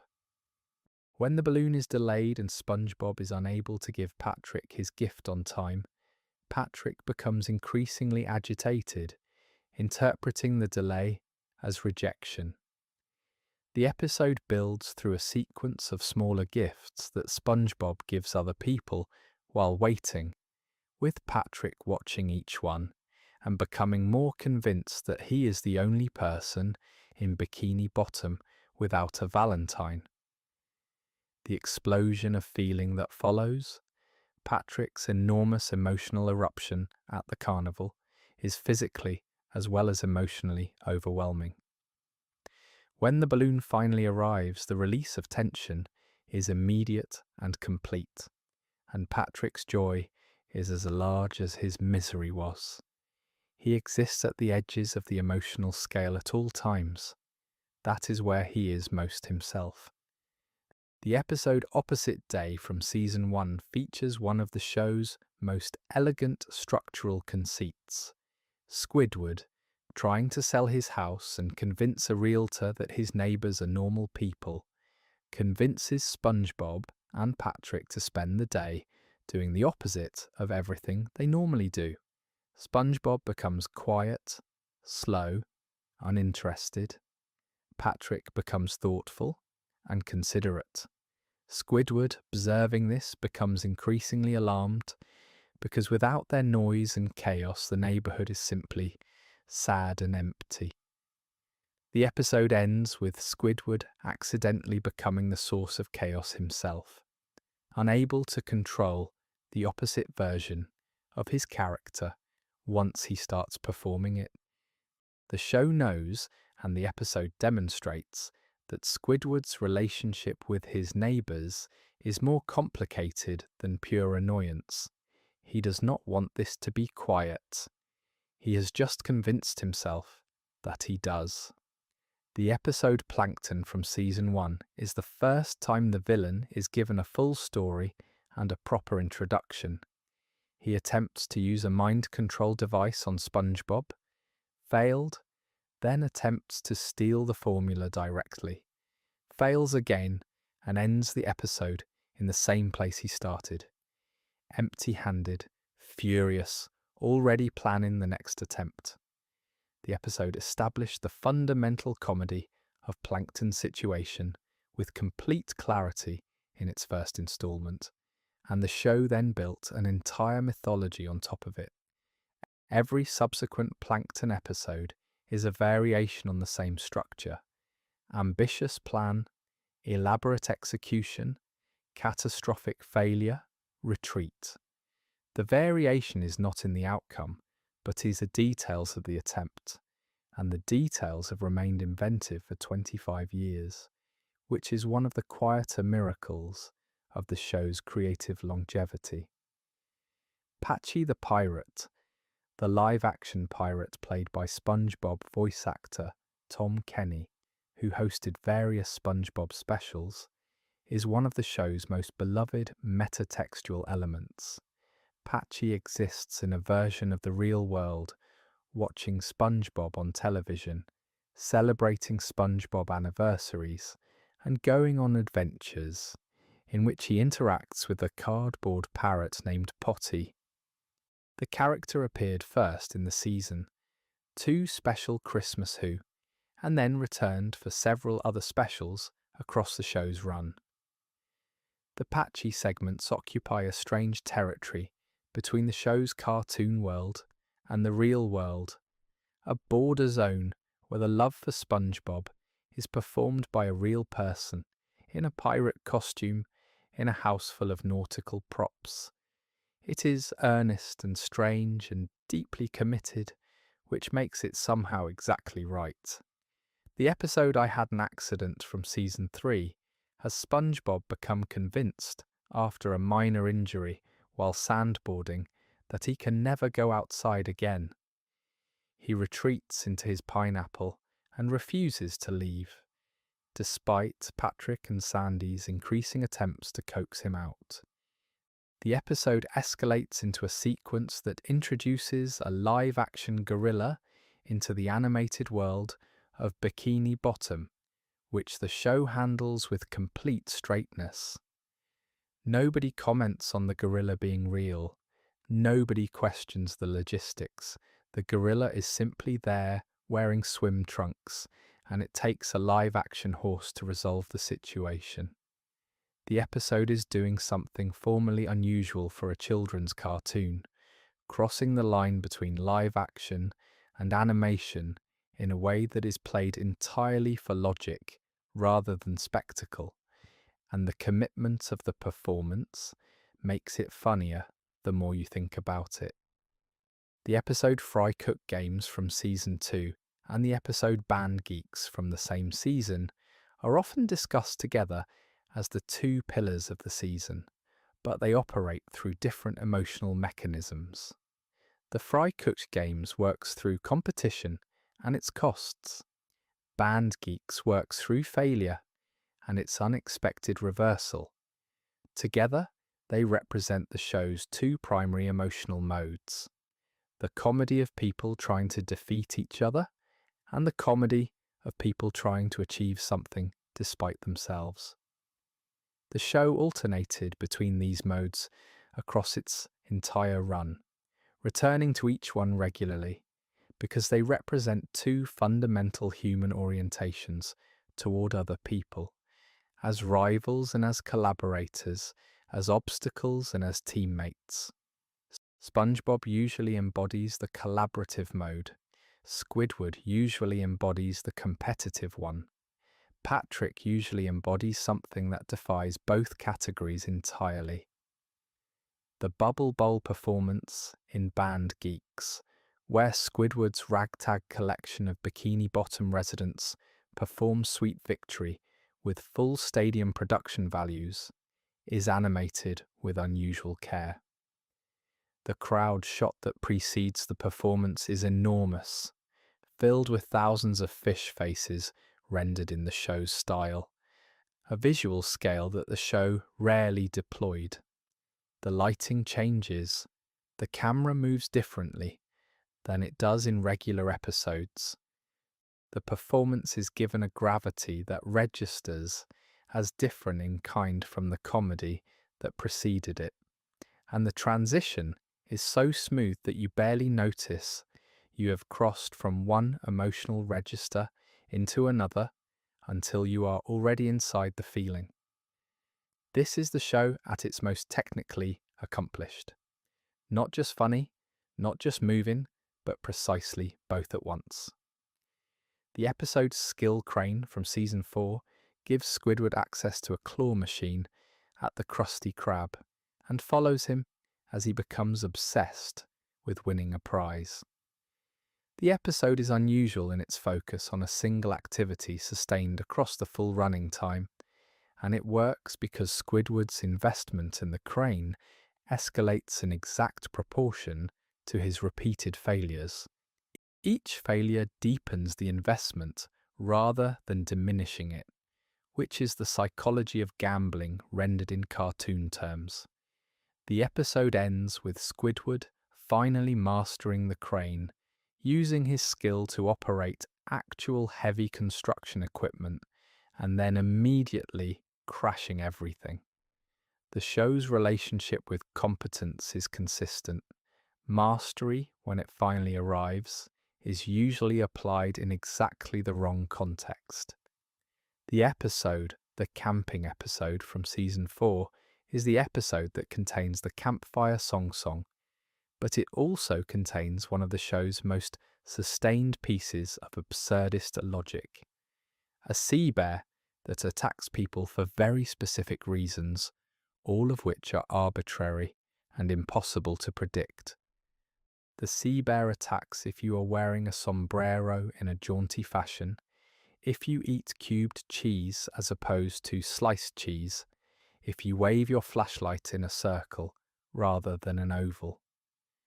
SpongeBob and Patrick carefully avoid all of these things. The sea bear attacks Squidward anyway, for reasons that are never explained, and that the sea bear apparently decides on its own terms. The episode is about the gap between rules and the situations rules are supposed to govern, between protection and vulnerability. And it says all of this through a cartoon monster and 3 camping friends in the middle of the ocean floor. The show's relationship with the passage of time is deliberately inconsistent. SpongeBob and Patrick are clearly the same ages in the final season as they were in the first, despite the show having aired for over 2.5 decades. Bikini Bottom does not age. The characters do not grow. The Krusty Krab is always just opening for business. This is not a flaw in the show's design, but a feature of it. The world of SpongeBob operates on cartoon time, where every day is the beginning and no ending is permanent, because the point is not accumulation, but repetition. Not growth, but return. The show is a place you go back to, not a story you finish. The lack of aging is what makes it habitable as a memory. You can return to it at any age and find it exactly as you left it, waiting with the lights on and the grill running. The show has been adapted for the stage as a full-length Broadway musical. SpongeBob SquarePants, the Broadway musical, opened at the Palace Theatre in New York in 2017 and ran until 2019. The production featured original music by a diverse collection of songwriters, including Sarah Bareilles, Cyndi Lauper, John Legend, and They Might Be Giants, among others. The show received 12 Tony Award nominations, the most for any production that season, and won 1 award for set design. The choice to mount a Broadway musical around this property was a significant creative bet, and the fact that it succeeded critically and commercially extended the cultural conversation about SpongeBob into an entirely new context. The show is not just a cartoon, it is a mythology that can be reimagined in any medium and still recognise itself. The Sweet Victory performance from Band Geeks took on new cultural significance in 2019 when a petition circulated requesting that it be performed at the Super Bowl halftime show in tribute to SpongeBob creator Stephen Hillenburg, who had recently passed away. The petition gathered over 1 million signatures. The halftime show that year, performed by Maroon 5, included a brief segment featuring the band playing Sweet Victory, alongside footage of the original Band Geeks performance. The segment was brief, and opinions on whether it adequately honoured the petition's intent varied widely. But the fact that a piece of music from a children's cartoon from 2001 was being petitioned for and ultimately performed at the most watched annual broadcast in American television is its own kind of measure of what this show became over 20 years. Something more than entertainment, something closer to a shared inheritance. The episode Nature Pants from Season 1 follows SpongeBob as he decides to abandon civilization and live among the jellyfish in Jellyfish Fields. He gives away his possessions, removes his pants, and walks into the field to begin his new life. The episode is partly a parody of Thoreau and the back to nature impulse, the idea that simplicity and wildness are inherently more authentic than comfort and community. SpongeBob quickly discovers that life among the jellyfish is painful and difficult, and that the jellyfish do not want him there. Patrick, who is devastated by SpongeBob's departure and spends the episode trying to catch him with a large net, is ultimately the reason SpongeBob returns to normal life. Not because the wild is too hard, because the people who love you are worth coming back for.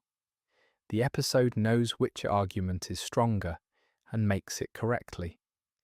The Jellyfish Fields, where SpongeBob and Patrick spend many of their leisure hours, is one of Bikini Bottom's most important locations. It is where the jellyfish live in enormous colonies, bright and quiet, and slightly dangerous in the way that beautiful natural spaces are often slightly dangerous. SpongeBob and Patrick jellyfish with traditional wooden nets and treat the activity with the ceremonial seriousness of people pursuing a genuine sport. The fields appear across many episodes and function as the show's version of a natural park, a place outside the built environment of Bikini Bottom where the characters go when they need to be somewhere that is not about work or neighbours or complicated feelings. The fields are always the same. The jellyfish always float in the same lazy patterns. Going there always means the same thing. A brief return to something uncomplicated and good. The episode The Sponge Who Could Fly is a television special from Season 3 in which SpongeBob discovers he can fly by attaching jellyfish nets to himself and being carried aloft by a current of hot air. The episode features a framing device of Patchy the Pirate, and it uses the flying premise to explore the show's recurring theme of what happens when you get exactly what you wanted. SpongeBob can fly. This is wonderful. And then everyone in Bikini Bottom immediately begins using him as a flying delivery service, a firefighter, a rescue service, a convenience. The thing that was his joy becomes their tool. The episode does not resolve this tension neatly, because it cannot, because the tension is real. The things we do best are the things other people most want from us, and wanting to share your gift and wanting to keep it for yourself are not always compatible desires. The episode Have You Seen This Snail from Season 4 is a full-length special in which Gary runs away from home after SpongeBob neglects him in favour of a paddleball challenge. Gary is found and temporarily adopted by an old woman who overfeeds her snails, a detail that the episode reveals to be more sinister than it initially appears. SpongeBob searches for Gary across Bikini Bottom, genuinely terrified that he has lost him. The episode is primarily aimed at the experience of children who've had a pet go missing, and the reunion at the end is written and animated with genuine emotional care. The old woman's treatment of her snails, the way she loves them in a way that harms them, is a surprisingly dark observation for a children's programme, but it is handled with enough lightness that it does not overwhelm the emotional main line of the story. The episode Nasty Patty from Season 4 centres on SpongeBob and Mr. Krabs creating a disgusting Krabby Patty specifically intended for a health inspector they believe is a fake. This decision, made in a moment of petty anger, then generates the entire remainder of the episode as the health inspector turns out to be real, eats the nasty patty, and appears to die. The episode then becomes a dark comedy about concealing what is believed to be a body, a premise unusual for a children's cartoon, but handled with enough absurdism that it never crosses into genuine darkness. It is a study in how small bad decisions escalate into enormous problems, and it captures something true about the human tendency to make the situation worse in the process of trying to fix it. The health inspector, of course, turns out to be fine. The fly that knocked him unconscious did the work that the nasty patty did not. The show has been translated into more than 50 languages for international distribution, and the translation process creates interesting challenges for a property so dependent on specific comedic timing and ocean-based wordplay. Some puns that work in English do not translate directly, requiring adaptation that maintains the spirit of the joke rather than its exact form. The Hawaiian musical elements of the show's sound design occupy a different register in different cultural contexts, carrying different associations depending on the audience.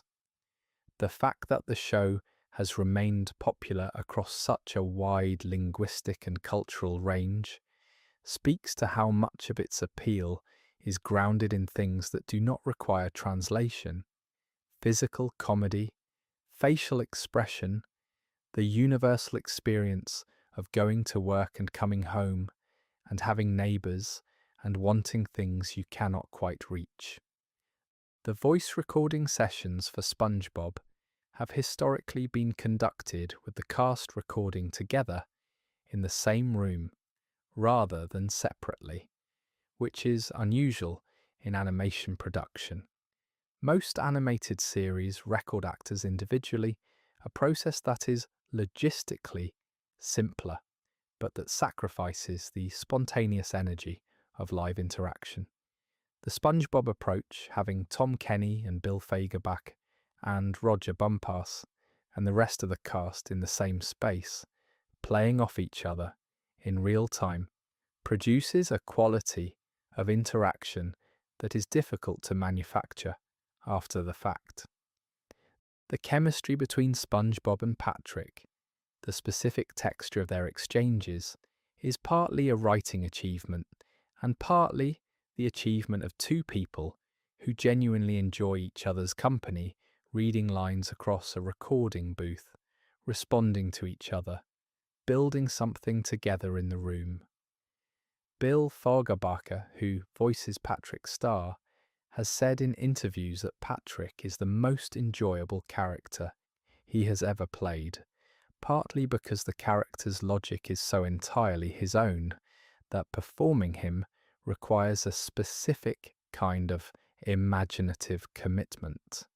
To voice Patrick well, you have to be willing to follow him wherever he goes, to commit to his reasoning even when that reasoning leads somewhere completely unexpected. Patrick operates from first principles that are entirely his own and that produce conclusions nobody else could reach. Fagerbakke has described the process of finding these conclusions as one of the most creatively satisfying parts of his career, and the performances across 25 years of episodes reflect that investment. Patrick is always surprising, always consistent with himself, and always, somehow, exactly right about the things that matter most. Clancy Brown, the voice of Mr. Krabs, brought a specific quality of cheerful menace to the character that was essential in making him both funny and believable as a person who makes genuinely bad ethical choices while maintaining complete personal satisfaction. Brown is perhaps best known for dramatic roles in film and television, and he brings a theatrical weight to Mr. Krabs that keeps the character from becoming a simple cartoon miser. There is something in the performance that suggests a man who has thought about his values and arrived at them deliberately, who genuinely believes that money is the most honest language in the world, and who is proud of his fluency. This does not make him a good person, but it makes him a complete one, and completion is what separates a memorable character from a forgettable one. Roger Bumpass, the voice of Squidward, has navigated the unusual challenge of performing a character who is wrong about almost everything while being entirely right about his fundamental situation. Squidward is surrounded by people who are genuinely happier than he is. He is talented in ways that the world does not recognize. He works a job that is beneath him. His neighbors are relentlessly, enthusiastically, sincerely cheerful in ways that feel like a personal attack. The performance captures all of this without making Squidward pathetic, because pathetic would be too easy.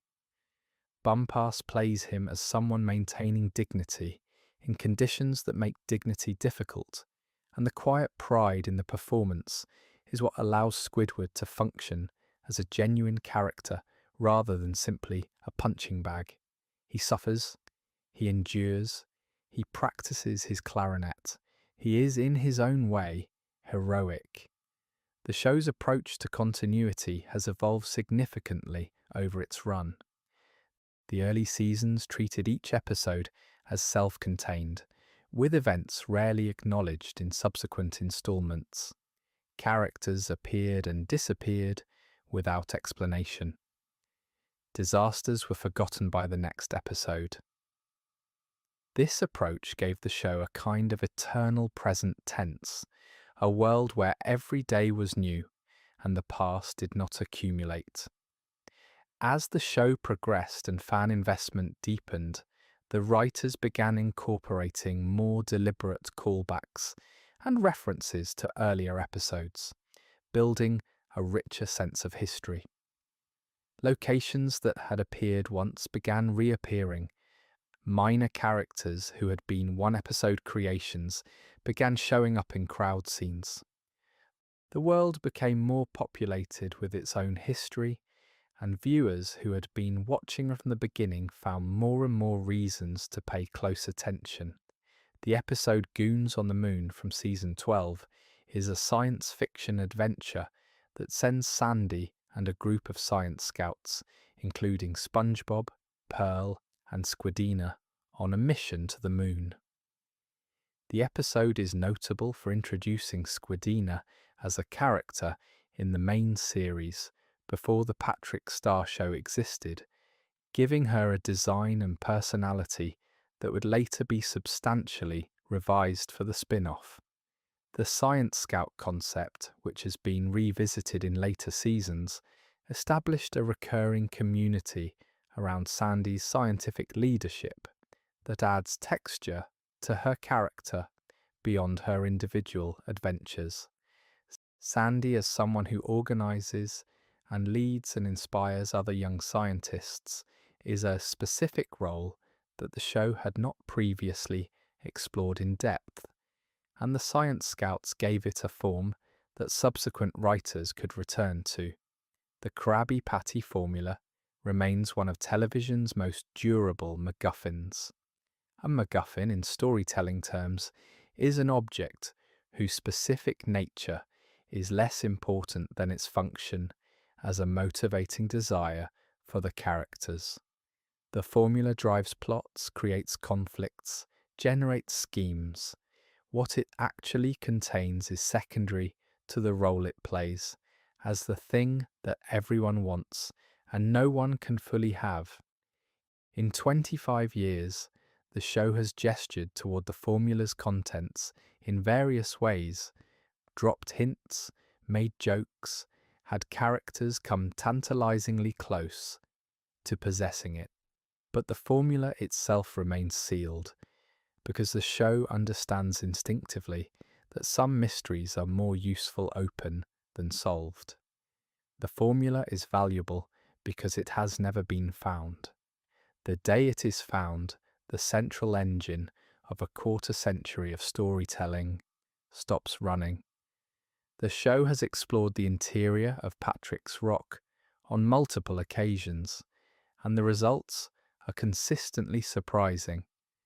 From the outside, Patrick's home is simply a large rock. The inside has varied across episodes from completely bare to fully furnished to containing elaborate spaces that could not physically fit within the rock's apparent dimensions. This is the show playing with the formal conventions of cartoon architecture, where interior and exterior spaces are not required to correspond. Patrick's Rock is as large inside as the story needs it to be. This is a principle that the show applies consistently, but never acknowledges directly, allowing Bikini Bottom to function as a place where the rules of space are slightly negotiable, where a house can contain exactly as much as the episode requires without anyone needing to explain why. The episode Sleepy Time from Season 1 visits the dreams of every major character in turn. SpongeBob, while asleep, visits other people's dreams and disrupts them. Mr. Krabs dreams of money in a very literal way. Patrick dreams that he is a genius, exploring enormous intellectual landscapes. Squidward dreams of playing Carnegie Hall to an audience of millions. Sandy dreams of Texas and its wide skies. Gary dreams in ways that reveal something essential about what snails value and fear. The episode is an anthology in miniature, a collection of small portraits, each dream precisely matched to its dreamer, and together they constitute a kind of character study disguised as a comedy. The Squidward Carnegie Hall dream is particularly memorable because it is the one moment in the episode where a dream is simply allowed to be beautiful, without interruption or punchline. The episode Jellyfishing from Season 1 is the first time the show explored what would become its most reliable comedic engine: the gap between SpongeBob and Patrick's effortless enjoyment of something and Squidward's inability to participate in that enjoyment. In this case, they want to go jellyfishing on what was supposed to be Squidward's day of recovery from an injury. Squidward cannot physically jellyfish. They take him anyway. The episode is a portrait of well-meaning enthusiasm colliding with actual needs, of love expressed in the wrong language. SpongeBob and Patrick want Squidward to have fun. They have no mechanism for understanding that the thing they have planned is not fun for him in his current state. Their inability to hear what Squidward is actually saying, despite genuine care, is both the comedy and the sadness of the episode in equal measure. The episode Gary Takes a Bath from Season 2 is a short-form episode that is structured as a series of escalating attempts by SpongeBob to give Gary a bath. Gary does not want a bath. SpongeBob tries increasingly elaborate strategies. The episode is notable primarily for one specific moment, a subliminal image gag that was included by the animation team and that aired on television before being edited out in subsequent broadcasts. The moment involves a piece of imagery that was clearly intended as an absurdist non sequitur, a type of humour that the early show used regularly and with great confidence. The edit, whatever its reasoning, is itself a small piece of the show's history, a record of where the line was at a specific moment and how it moved. The episode Missing Identity from Season 3 follows SpongeBob as he tries to reconstruct what happened to him on the previous day, attempting to figure out where his name tag went. The episode uses a noir flashback structure, with SpongeBob narrating his own investigation in the style of a detective film. The choice of genre is perfect for the subject, because identity and memory are exactly the things noir films are always actually about. Underneath the crime plots and the fog, SpongeBob's name tag is, in a very small way, the symbol of who he is and what he does. Losing it creates in him a genuine existential discomfort. Finding it, in the end, is finding his way back to himself, which is the happiest possible ending for a story that started as a parody. The show has a recurring relationship with the number 100, and this is its own 100. 100 episodes, 100 facts, 100 Easter eggs woven into the fabric of a world that was built by a man who loved the ocean, who understood animals, who played in a band, who drew cartoons, who believed that a sea sponge working a fry cook job could be the most fully realised protagonist in children's television. He was right.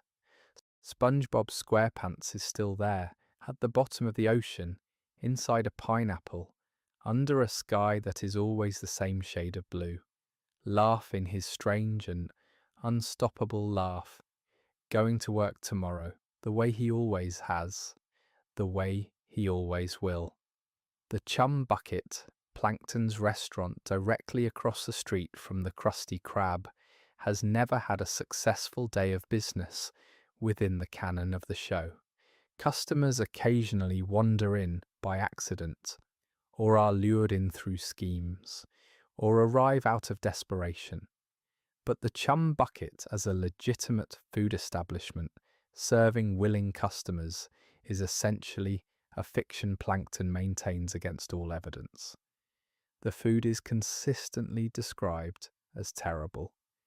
The location is uninviting. The owner is terrifying.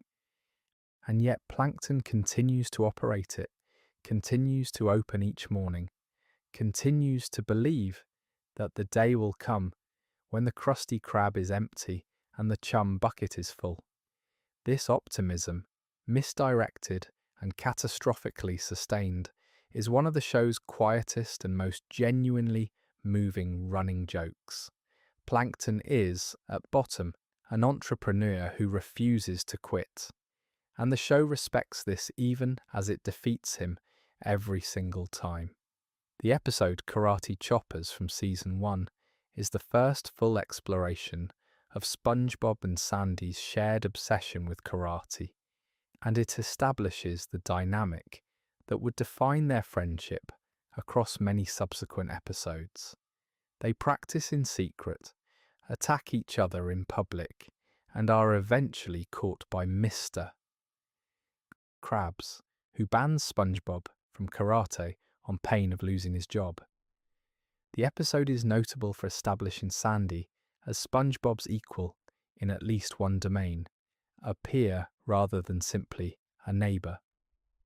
Most of SpongeBob's relationships involve a disparity of some kind. He is more enthusiastic than Squidward, more naive than Mr. Krabs, more gentle than Sandy. In karate, he meets her at the same level, and their friendship has a different quality in those moments than it does anywhere else. It is the equality that makes it special. The episode Gary's New Toy from Season 9 explores what happens when Gary becomes obsessed with a red ball, preferring it to SpongeBob's companionship. SpongeBob's hurt feelings and his increasingly elaborate attempts to compete with a piece of rubber for his pet's attention are played with the kind of sincerity that makes the show's more domestic episodes land. The episode understands something true about the relationships between people and their pets. The love is real, the need for reciprocal affection is real, and the pain of feeling replaced, even by an object, is real. Gary's ball obsession is not a metaphor for anything larger. It is simply what it is, a snail in his toy, and the episode treats it with the same emotional seriousness that it brings to larger stories, because the show has always understood that small feelings matter as much as large ones. The episode Spongehenge from Season 5 presents a strange and melancholy alternate timeline. SpongeBob's paws begin producing a haunting musical tone that attracts jellyfish from miles around, making it impossible for him to live a normal life. Unable to resolve the situation, he builds stone statues of himself in Jellyfish Fields to keep the jellyfish occupied, and then runs. The episode ends in a distant future, where an alien civilization discovers the stone SpongeBob standing in the fields, now ancient ruins, and wonders what civilization created them and why. SpongeBob himself has vanished into the past. The statues remain. It is one of the most genuinely haunting endings in the show's history. A piece of science fiction melancholy delivered without fanfare in the middle of a comedy about a sponge. Some episodes of SpongeBob are larger inside than outside. This is one of them. The episode The Algae's Always Greener from Season 3 opens with Plankton using a device to switch lives with Mr. Krabs, inhabiting the world where he is the successful restaurant owner and Mr. Krabs is the desperate rival trying to steal his formula. The episode is a direct parody of its own premise, using the grass's greener structure to reveal that what Plankton wants is not actually what he thought he wanted. Running the Krusty Krab is difficult. The customers are demanding. SpongeBob is relentless. Squidward is impervious. The formula, when you own it, turns out to be a burden as much as a prize. And Krabs, experiencing life from the other side, discovers that the scheming and failing is at least legible to him, at least familiar, in a way that success never quite is. By the end, both of them are exactly where they belong. The episode does not comment on this. It does not need to. Karen's holographic meatloaf, which appears in the Algae's Always Greener episode as Plankton's dinner, is a detail so specific and so unglamorous that it defines everything about what Plankton's home life actually looks like beneath the scheming. He comes home from a day of failure to a holographic meal, not real food, a simulation of food, a computer rendering of the thing he is hungry for, provided by the computer he is married to. The comedy of this is complete and immediate, but there is something underneath the comedy, something about what it means to live in a world made of substitutes, where the real thing is always somewhere else, always just out of reach, and what you have instead is the image of what you wanted. Plankton has structured his entire existence around pursuing the real, and at home he eats the holographic version. That detail, held quietly for over 2 decades, is the show at its most precise. The episode Wormy from Season 2 is a story about a butterfly that terrorizes Bikini Bottom through no fault of its own. Sandy asks SpongeBob and Patrick to watch her animals while she's away, and they befriend a caterpillar named Wormy. The caterpillar goes into its chrysalis overnight and emerges the next morning as a butterfly. SpongeBob and Patrick do not recognize what has happened to their friend. They interpret the butterfly as a monster that has eaten Wormy, and their panic spreads through all of Bikini Bottom until the entire town is evacuating in terror from a single confused and harmless insect. The episode is a comedy about misidentification, about the gap between what something is and what people decide it must be, but it is also a very precise depiction of how rumours travel. A small misunderstanding, told to the wrong person at the wrong moment, becomes a catastrophe before anyone stops to look at it directly. The butterfly was always just a butterfly. Nobody paused long enough to see that. The episode Survival of the Idiots from Season 2 sends SpongeBob and Patrick into Sandy's tree dome during her winter hibernation, where they discover that she has transformed into an enormous, massive, fur-covered version of herself, operating on pure animal instinct. They try to retrieve their belongings and escape without waking her. They fail repeatedly, and each attempt ends with them being thrown across the dome by a sleeping giant who does not know she is doing it. The episode works on the comedy of proportion.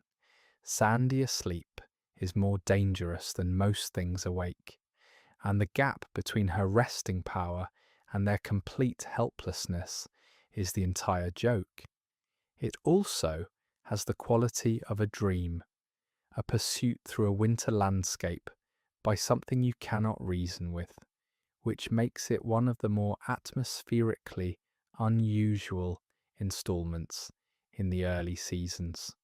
The episode Life of Crime from Season 2 explores what happens when SpongeBob and Patrick convince themselves they are fugitives. They borrow a balloon without asking, misunderstand a passing comment about it being free on Balloon Day, and spend the rest of the episode hiding from the law they believe is pursuing them. The episode is partly a parody of crime films, with their desperate life-on-the-run sequences and their loyalty tests and their eventual confessions, and partly an observation of how guilt can create a prison that the actual legal system has no role in building. SpongeBob and Patrick are not criminals. They're frightened of themselves, and that turns out to be enough to make them behave like criminals anyway.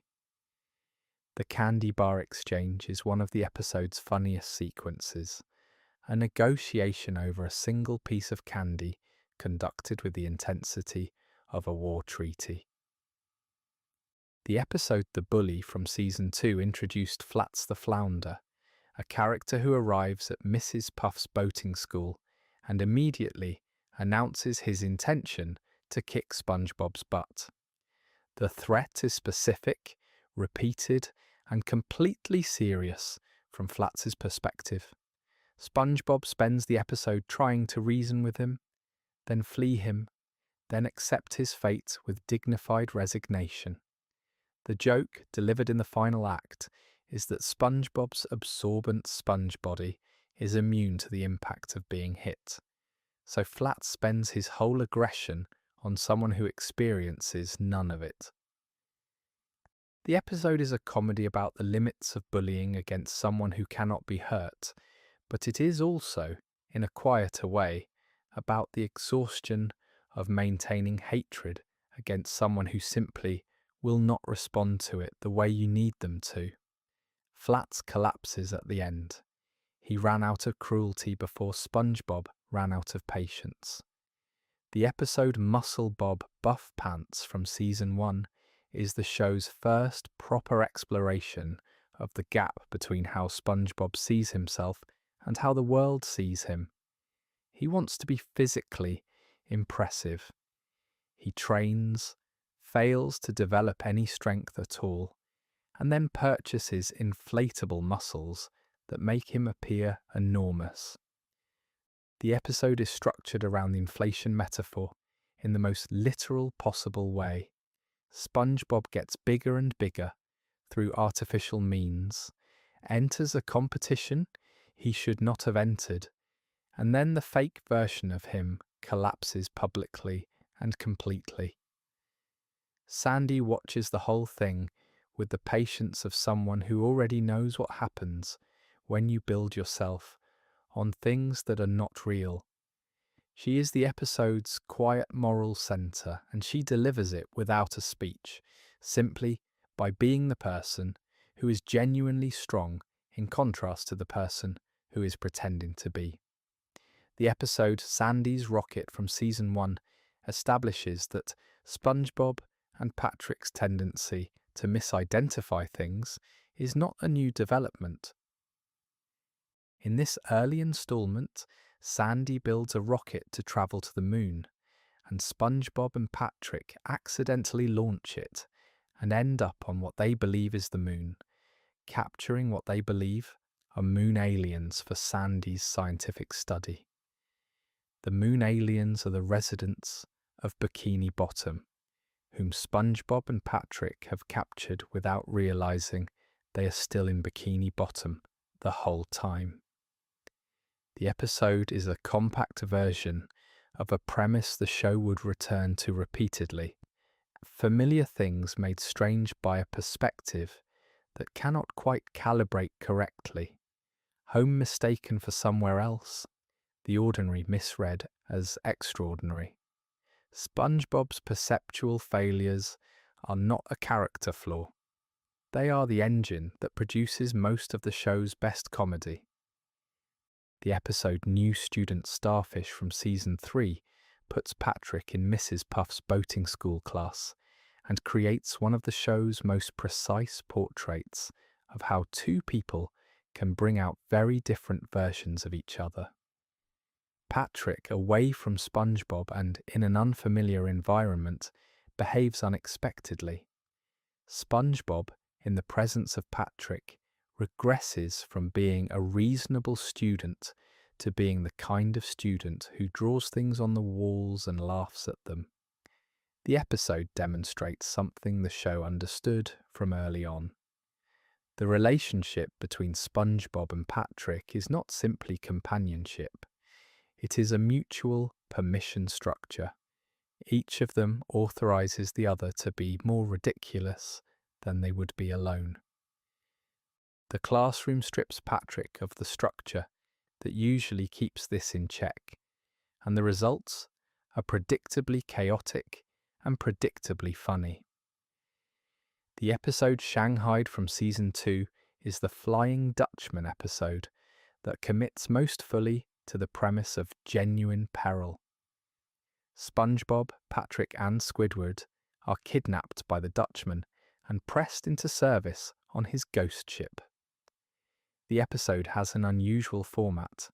It originally aired with multiple possible endings, with viewers able to call a phone number to vote for the ending they wanted.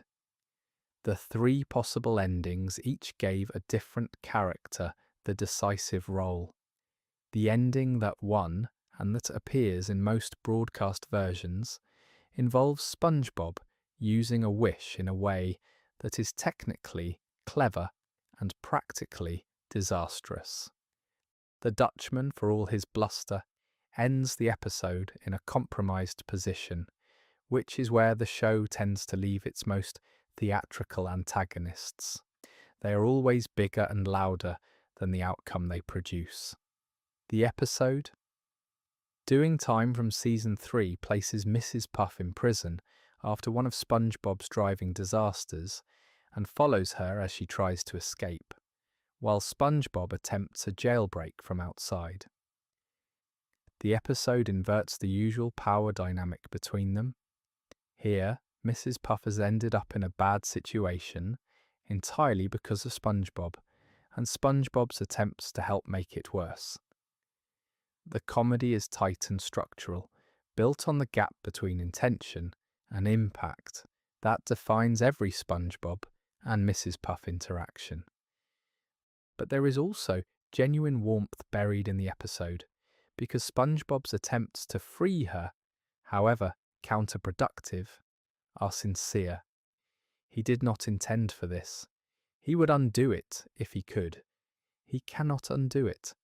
That is the situation these two characters have been in since the day they met. The episode Fear of a Krabby Patty From season 4 opens the post-movie era of the show and centers on Mr. Krabs extending the Krusty Krab's hours to around the clock, which sends SpongeBob into a full psychological breakdown from overwork. SpongeBob begins to fear the very thing he has spent his life loving. The episode is a meditation on burnout in the language of children's animation, exploring what happens when the thing that gives you meaning becomes the thing that exhausts you. SpongeBob's therapy sessions with a psychiatrist, conducted under a false name, are among the most genuinely funny sequences the season produced, and his recovery, when it comes, is earned rather than simply delivered. He had to work his way back to loving Krabby Patties. That process has a specific emotional weight that the episode takes seriously. The episode The Two Faces of Squidward from Season 5 is one of the more formally unusual episodes in the show's history. An accident causes Squidward to become extraordinarily handsome, and the town responds to his new appearance with a worship that is disproportionate, hysterical, and ultimately destructive.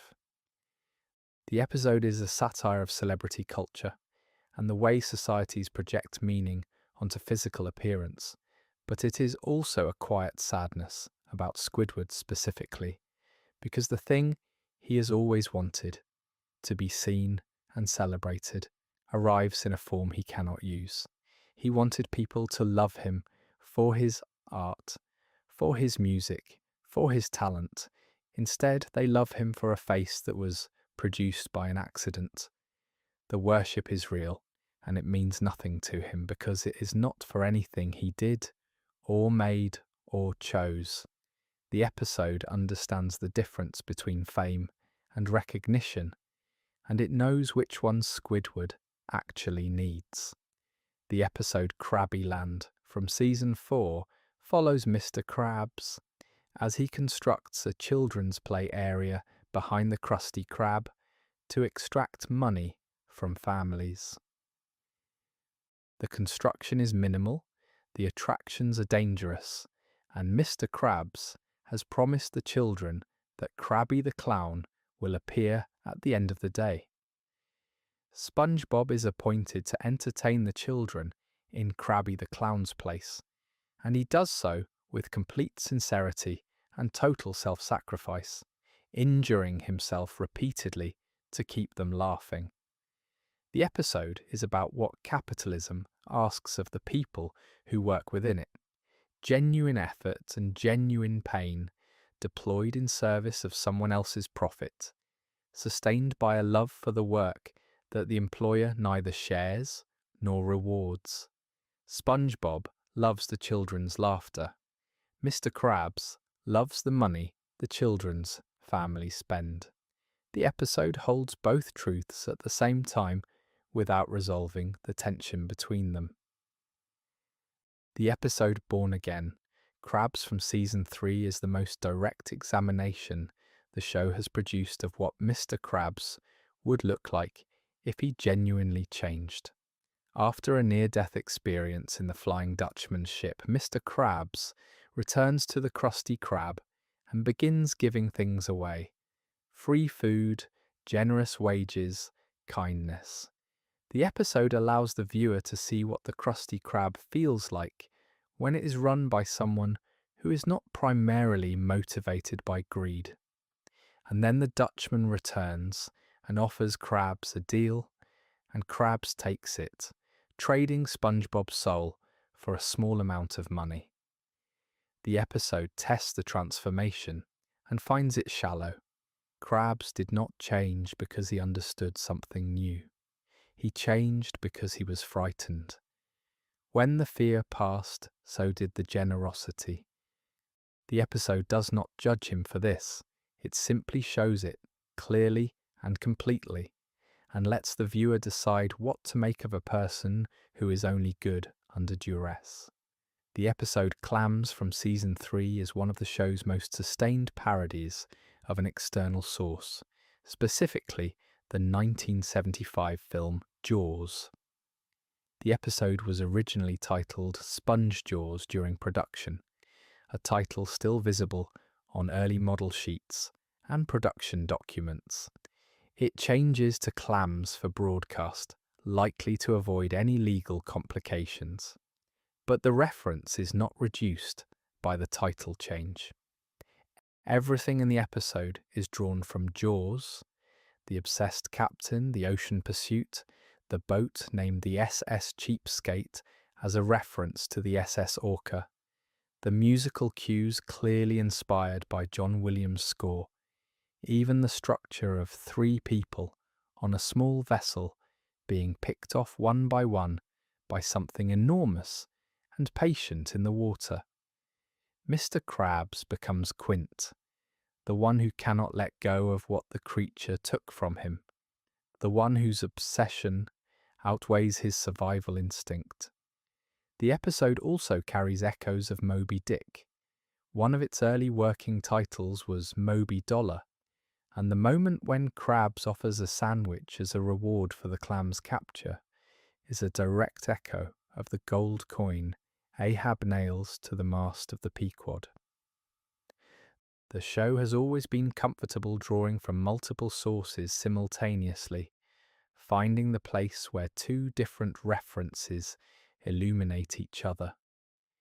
The episode Roller Cowards from Season 5 follows SpongeBob and Patrick as they psych themselves up to ride a terrifying roller coaster called the Fiery Fist of Pain at Gloveworld. The episode is a prolonged study in anxiety and anticipation, with both characters inventing reasons to delay the ride across the full running time. Every strategy they use to avoid the moment of confrontation is more elaborate than the last, and each one fails in a way that brings them closer to the thing they are afraid of.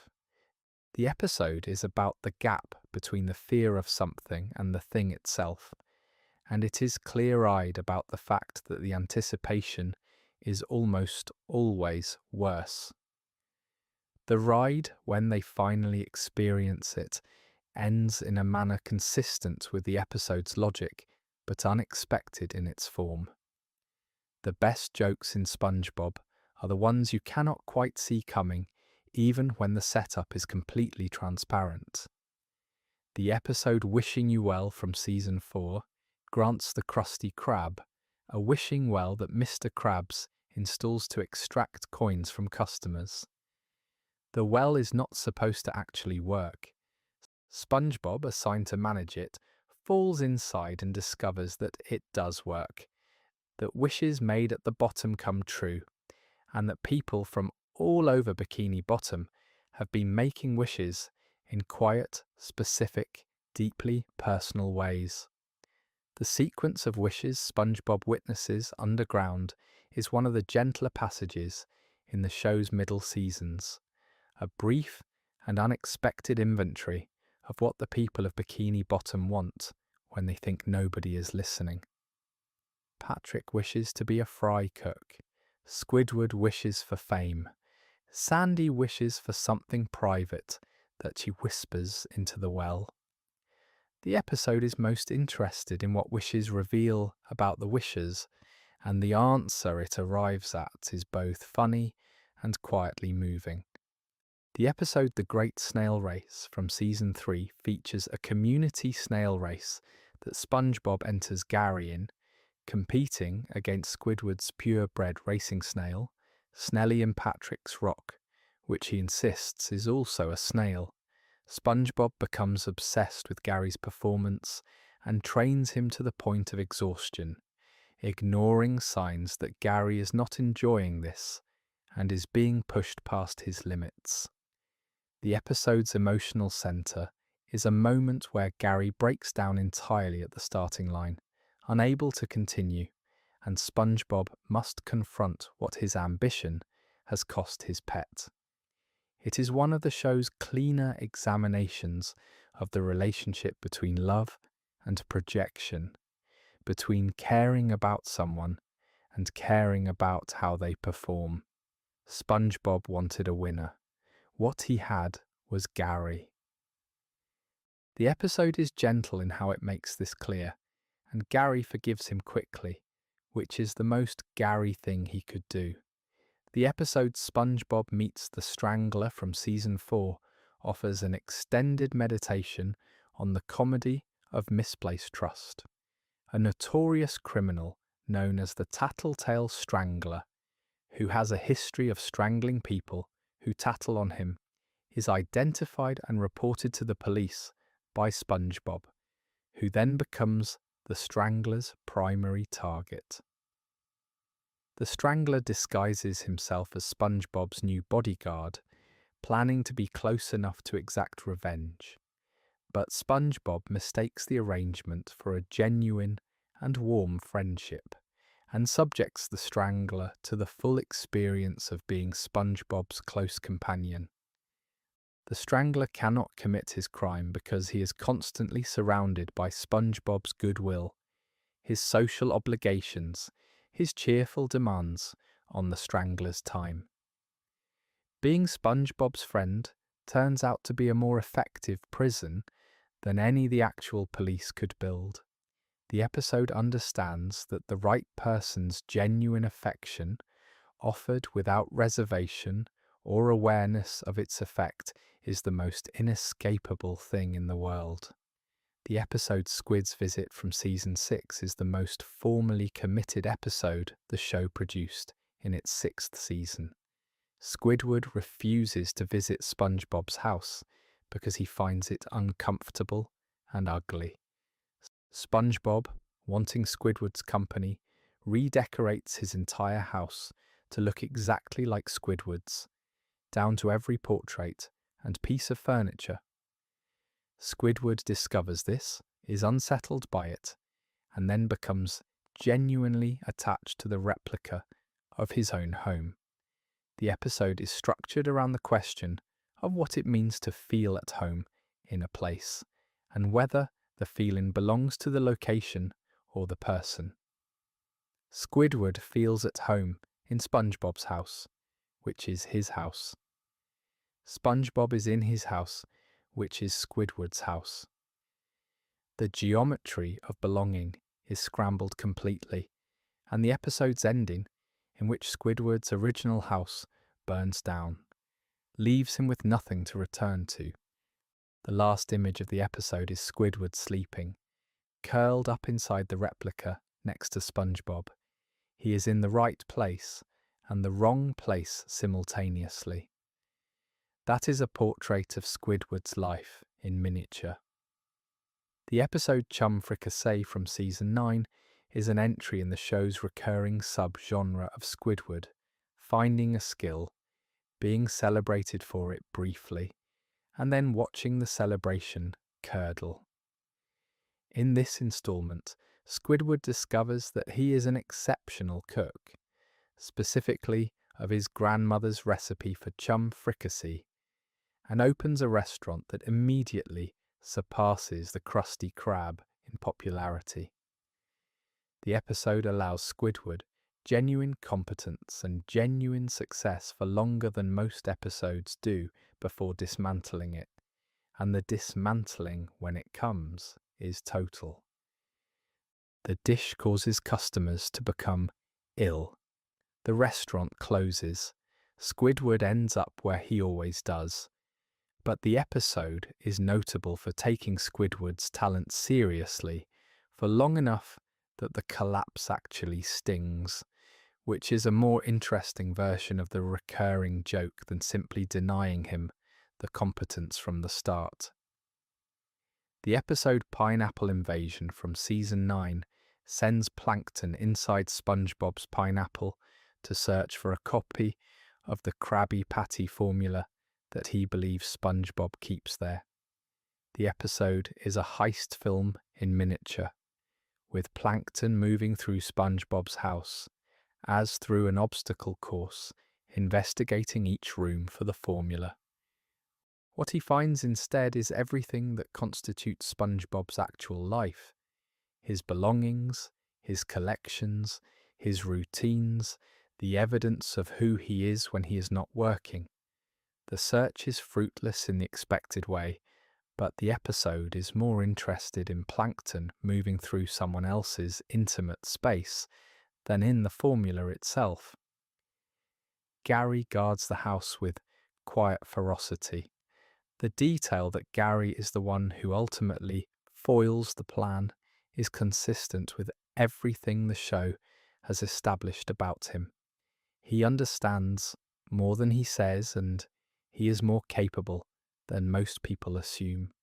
Stephen Hillenburg's original pitch document for SpongeBob SquarePants has been discussed in various interviews and retrospectives, and it reveals how clearly he envisioned the show before it existed.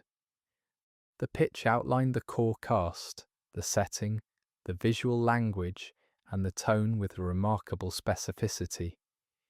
Hillenburg created an actual educational pamphlet as part of the pitch, presenting Bikini Bottom as if it were a real underwater location that a class might visit on a field trip.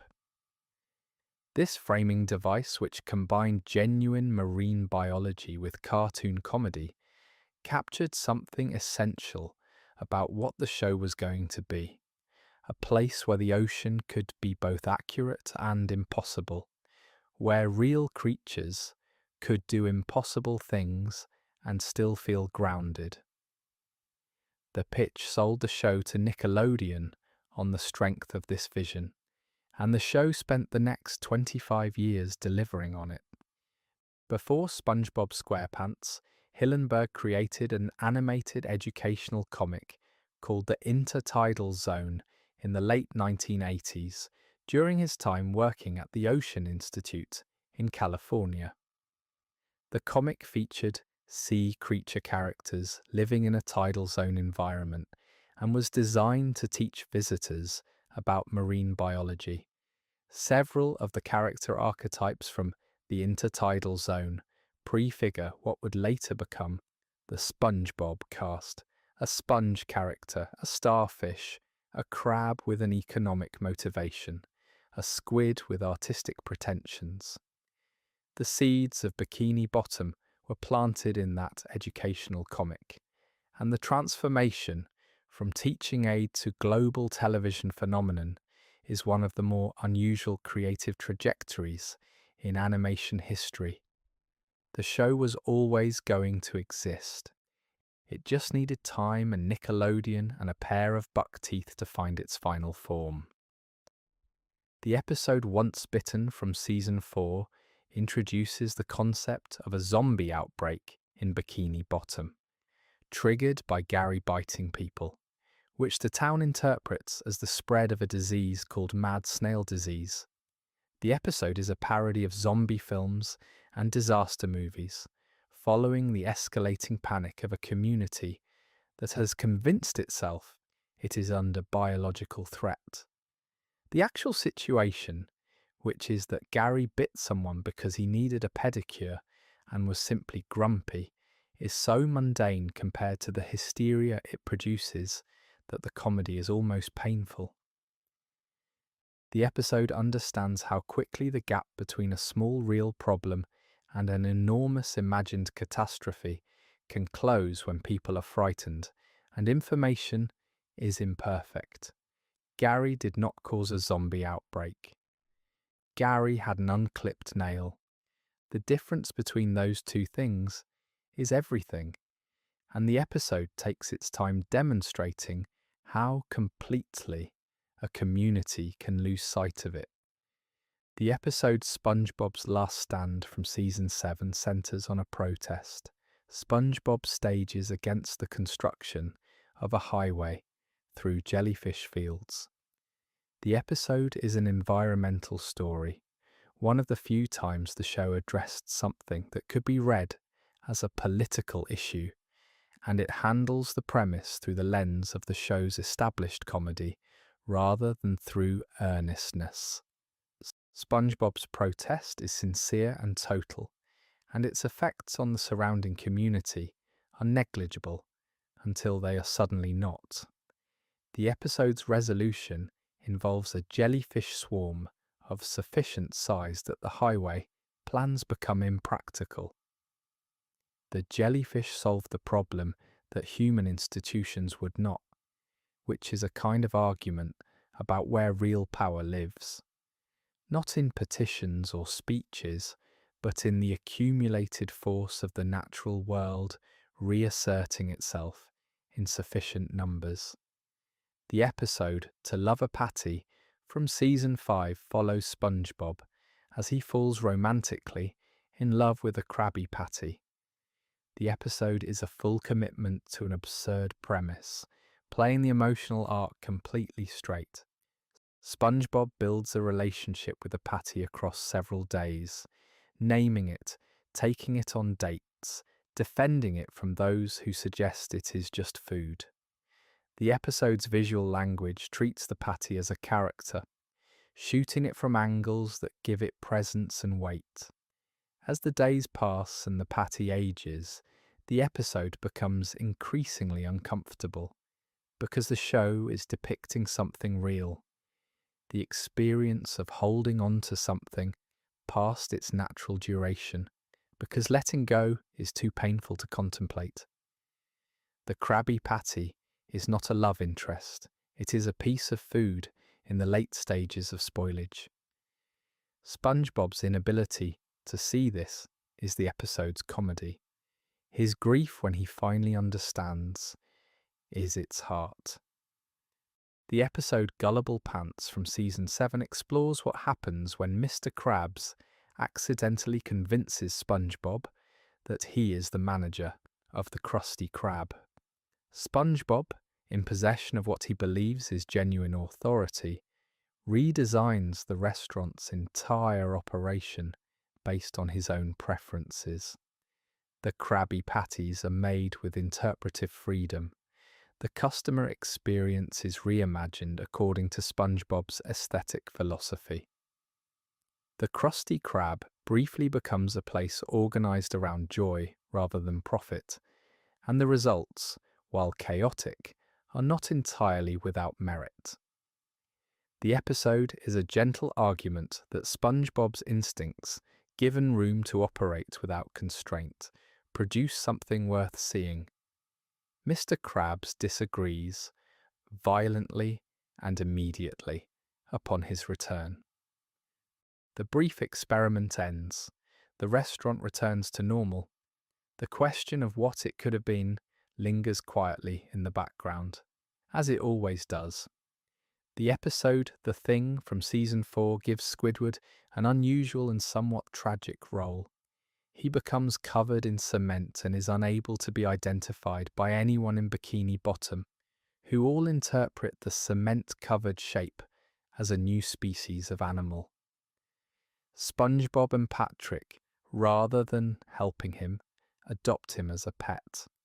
Squidward, unable to communicate his identity or his distress, is subjected to the full range of pet ownership experiences that SpongeBob inflicts on his animals, which is to say a great deal of love and a complete absence of autonomy.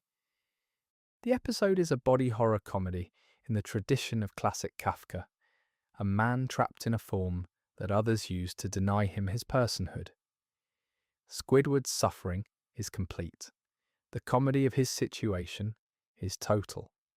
The episode knows exactly what it is doing and does not look away from any of it.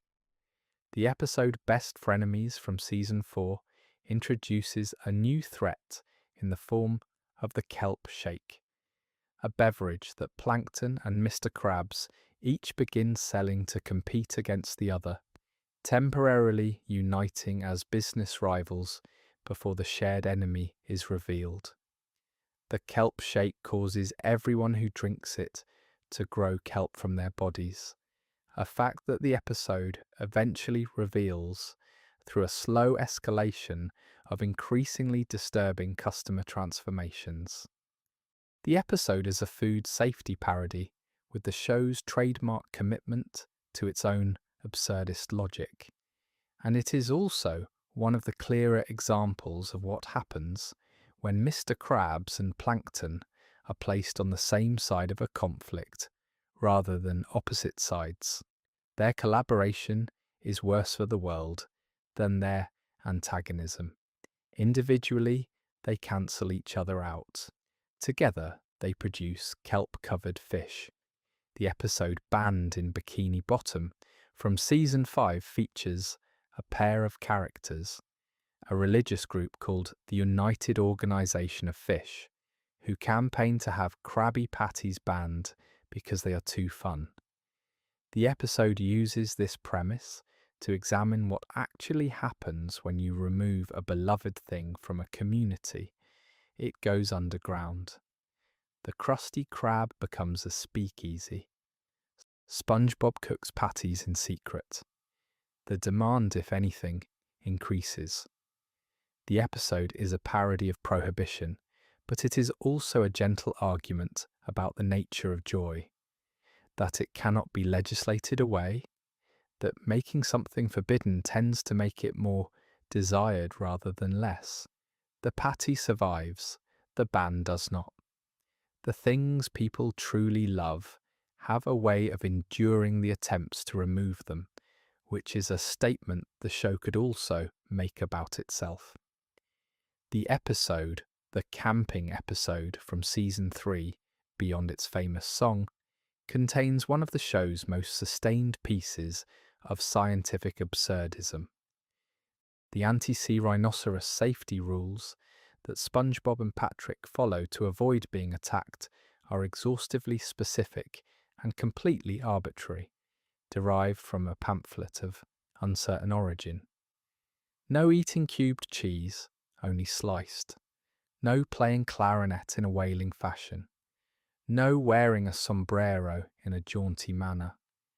The rules are followed with absolute seriousness by SpongeBob and Patrick, and the sea rhinoceros ignores them entirely in favour of attacking whoever happens to be present. The episode is, in the most compressed possible form, a satire of safety culture and bureaucratic logic. The idea that if you follow the rules correctly, you are protected, when in fact the danger does not read the rule book. The sea rhinoceros is not studying your pamphlet. The sea rhinoceros is a sea rhinoceros. The episode Nasty Patty and its companion installment Idiot Box from Season 3 represent the show at the peak of its early creative confidence. 2 episodes that completely trust their own premises. Idiot Box places SpongeBob and Patrick inside a cardboard box and has them live there, inside the imagination they've projected onto the box's interior. Squidward, watching from outside, hears sounds of adventure and excitement and cannot reconcile them with the fact that they are inside a box. He eventually enters the box himself, determined to prove that nothing is happening, and finds nothing. The box is empty. SpongeBob and Patrick take the box with them when they leave, and the sounds of adventure continue from wherever they go. The episode argues for something that the show returns to repeatedly, that imagination is not a substitute for experience, but the substance of it, that what happens inside a thing matters more than the outside of the container. The episode House Fancy from Season 6 was produced during a period when the show was working to expand its emotional range after the post-movie era, and it delivered one of the most memorable and controversial moments in the show's history. A scene in which Squidward's toenail is removed during a furniture accident became one of the most discussed moments in SpongeBob fandom. Not because of what it depicts, but because of how it depicts it, with a slow, careful attention to detail and sound that is unusual for a cartoon. The scene passes quickly, and the episode continues normally, but its reputation in the fan community has lasted for years, because it committed to something real in a way that cartoon violence usually does not. The show's relationship with physical discomfort has always been complicated, and this moment is one of the places where that complication is most visible. The episode Atlantis SquarePants from Season 5 is a full-length special that takes the main characters to the legendary underwater city of Atlantis. The episode was notable for its inclusion of celebrity voice talent and for the scale of its visual ambition, presenting Atlantis as an enormous and elaborate civilization with thousands of years of history. The special also featured several musical numbers in a production style that drew on the Broadway musical traditions that would later be more fully realized in the stage adaptation. It is not a perfect special, and fans have varying opinions about how well its ambitions were executed, but as an example of the show's willingness to expand into formats beyond its usual half-hour structure, it is an important entry in the franchise's history. Bikini Bottom, even at its grandest, always returns to the same conch street in the end. The episode Rockabye Bivalve remains one of the most discussed episodes in terms of what it was willing to depict for a children's program.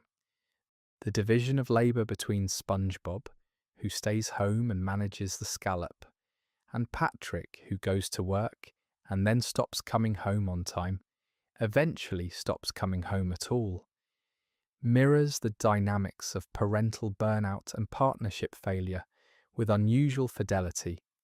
SpongeBob's frustration is not played for broad comedy. It is played as genuine exhaustion and genuine resentment, specific in its details, recognizable in its emotional texture. The episode does not resolve through a lesson or a speech. It resolves through a moment of accidental humour that breaks the tension before it becomes genuinely painful. The writers knew exactly how close they had come to something real, and they stepped back at precisely the right moment.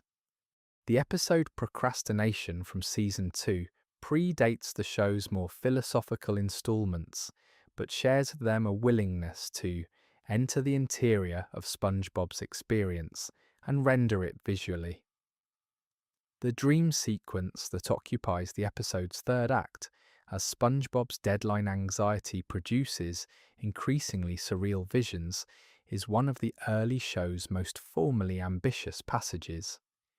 The environments shift, the logic fractures. SpongeBob is pursued by his own essay, by clock faces, by versions of himself that represent the consequences of failure. The sequence is only a few minutes long, but it demonstrates that the show's animators and directors were capable of moving into expressionist territory when the story demanded it. The dream ends and SpongeBob wakes up, and the essay is still unwritten, which is the most honest thing the episode could have done. The episode Sandy, SpongeBob, and the Worm from Season 2 ends with one of the show's most confident deployment of scale comedy. After the revelation that SpongeBob and Sandy have been inside the Alaskan bullworm the entire time, the worm falls off a cliff and lands on Bikini Bottom, flattening several buildings. The town, surveying the damage, is initially furious at Sandy for leading the worm there. Then SpongeBob points out that he told Sandy not to confront the worm, that he was right, and that perhaps credit is due. The residents turn their anger on SpongeBob for making things worse by being right about them. This is a compact and perfect observation about how communities handle accountability. The person who warned you that something was going to go wrong is often the last person you want to acknowledge after it does. SpongeBob is vindicated and punished in the same sentence, which is the most honest possible ending. The episode Sailor Mouth from Season 2 established a specific comedic grammar for profanity. that the show returned to across its run. The dolphin sound that substitutes for the actual words is not a single, consistent sound effect used in the same way each time. It varies in pitch and duration depending on the intensity of the moment, which gives the censorship a kind of emotional expressiveness that actual profanity might not have achieved. The sequence in which SpongeBob and Patrick discover the word on the dumpster behind the Krusty Krab, test it carefully, and then begin using it with increasing enthusiasm is a perfect miniature of the experience of a child encountering language they know is forbidden but do not yet fully understand. The dolphin bleat carries the weight of every word it is replacing. The absurdity of the substitution is exactly the point. The episode Squilliam Returns reveals, in its final act, that Squidward's victory over Squilliam is achieved through SpongeBob's complete and total devotion to the task of being a perfect waiter. SpongeBob emptied his mind, retaining only the information necessary for excellent service. And the service he delivers is, in fact, excellent. The episode is structured so that this competence is the joke's setup. SpongeBob performs so well that he begins to remember who he is, and the moment he remembers who he is, everything falls apart. He cannot be perfect SpongeBob and empty SpongeBob at the same time. The identity floods back in, along with all the chaos that accompanies it. The episode makes a gentle argument that SpongeBob's value is not in being capable of suppressing himself, but in being incapable of it for long. His chaos is his gift. His identity is his nature. Trying to eliminate one to use the other is the most expensive mistake Squidward makes in the episode, and it was his own idea. The episode Graveyard Shift was written by Casey Alexander and Chris Mitchell, and has been discussed in interviews as an episode where the creative team recognised they were building something special as they worked on it. The tension in the episode is unusual for a children's cartoon in that it is allowed to breathe. Most children's animation diffuses scares quickly, cutting to comedy before the dread can accumulate. Graveyard Shift maintains its atmosphere for an unusually long time, letting the Krusty Krab feel genuinely threatening in the dark. The lights go out, the phone rings, the bus arrives. Each event is spaced correctly, given room to register before the next one.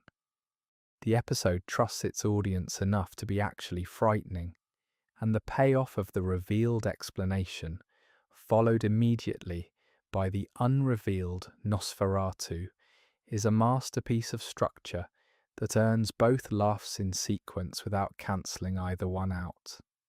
The original SpongeBob SquarePants movie from 2004 has a production history that reflects Hillenburg's deep personal investment in it as a conclusion. He was involved at every level, driving the story, approving the animation, ensuring that the emotional arc of SpongeBob's journey, from believing he was not ready to discovering that he was always ready, felt true rather than convenient. The scene in which SpongeBob and Patrick are drying out on the surface, dying slowly, and SpongeBob sings about being a goofy goober with complete sincerity and no irony, is one of animation's stranger and more affecting sequences.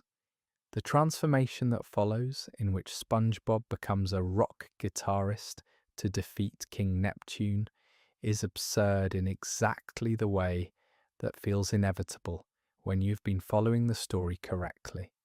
The movie ends the show's original run with SpongeBob exactly where he belongs, at his station, spatula in hand, ready to cook another patty. He was always ready. He simply needed the journey to understand it. The episode Mermaid Man begins from season 9, provides an origin story for the beloved elderly superheroes, a flashback narrative showing them as young heroes, first discovering their powers and first confronting their nemeses. The episode treats the origin story format with the same gentle parody it has always brought to the superhero genre, but it also has genuine warmth for the characters, giving them a past that honours their present without diminishing the comedy of their current diminished state. Mermaid Man and Barnacle Boy were great once. The episode says this clearly and without irony, and then it returns them to retirement and shuffleboard and the quiet dignity of people who did something extraordinary a long time ago and are still carrying it with them through a world that has mostly moved on. The show's incidental fish characters, referred to in production materials by numbers rather than names, are one of the most carefully maintained background elements across the show's run. Certain incidental fish appear in specific contexts, certain ones at the Krusty Krab, certain ones at Goo Lagoon, certain ones at the mall or the park or the boating school. This consistency is not accidental. The art team has used the same character designs, repeatedly and in context-appropriate settings, creating the illusion of a real population with regular habits and preferred locations. When you see the same fish at the Krusty Krab in Season 2 and Season 14, you are not seeing a recycled drawing. You are seeing a regular customer who has been coming in for 12 years. The world of Bikini Bottom is populated with people who have routines, and the show has quietly honoured those routines across its entire life. The episode Bubble Stand from Season 1 establishes the show's long-term relationship with SpongeBob's signature skill, bubble blowing. SpongeBob can blow bubbles into any shape, with any property, at any scale. In Season 1, this is presented as a harmless hobby. Across the show's run, it becomes more elaborate. Bubbles that transport characters, bubbles that function as architecture, bubbles that contain entire environments. The original episode is simply about SpongeBob charging 25 cents for bubble lessons at a stand in front of his house, and the comedy comes from Squidward's repeated and spectacular failures to replicate what SpongeBob does effortlessly. The session ends with Squidward performing one technique correctly and producing an enormous bubble that lifts the entire neighbourhood into the air and carries it away.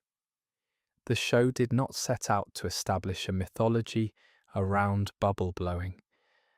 The mythology accreted across 25 years, one episode at a time.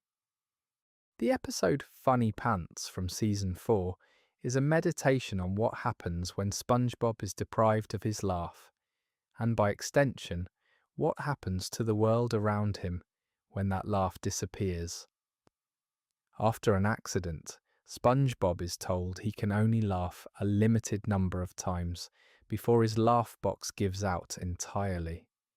He spends the episode carefully rationing his responses to funny things, which means he is moving through a world designed entirely around his sense of humour and cannot engage with it. The episode is an exploration of what SpongeBob is without his laugh. He is still himself, still good, still trying, but the absence of the laugh is felt by everyone who depends on it, including the viewer. The show knows what its most beloved sonic element is, and this episode is structured around imagining its removal. The restoration, when it comes, is felt as a genuine relief.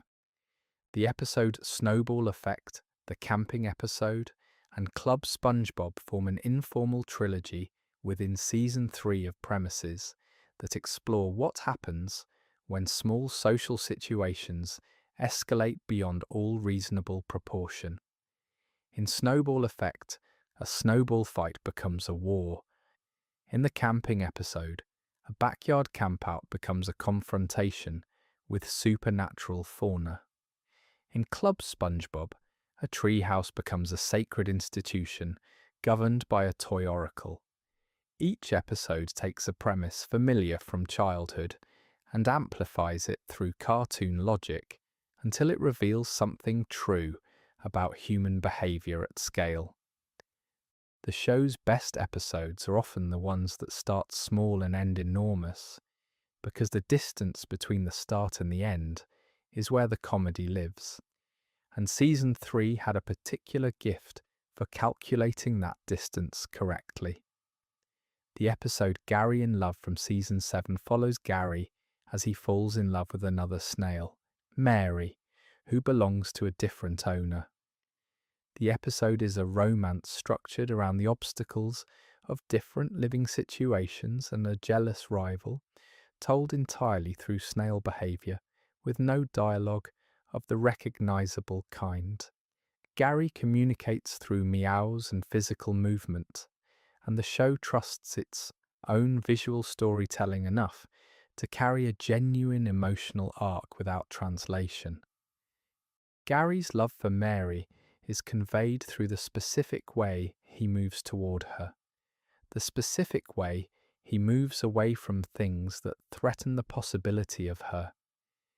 The episode demonstrates something the show has always known about Gary, that his inner life is complete and rich and entirely worthy of a full story, even if the language it is told in is one that most characters in the show cannot read. The episode Truth or Square, a special that aired in November 2009 to celebrate the show's 10th anniversary, has a complicated reputation in the fan community.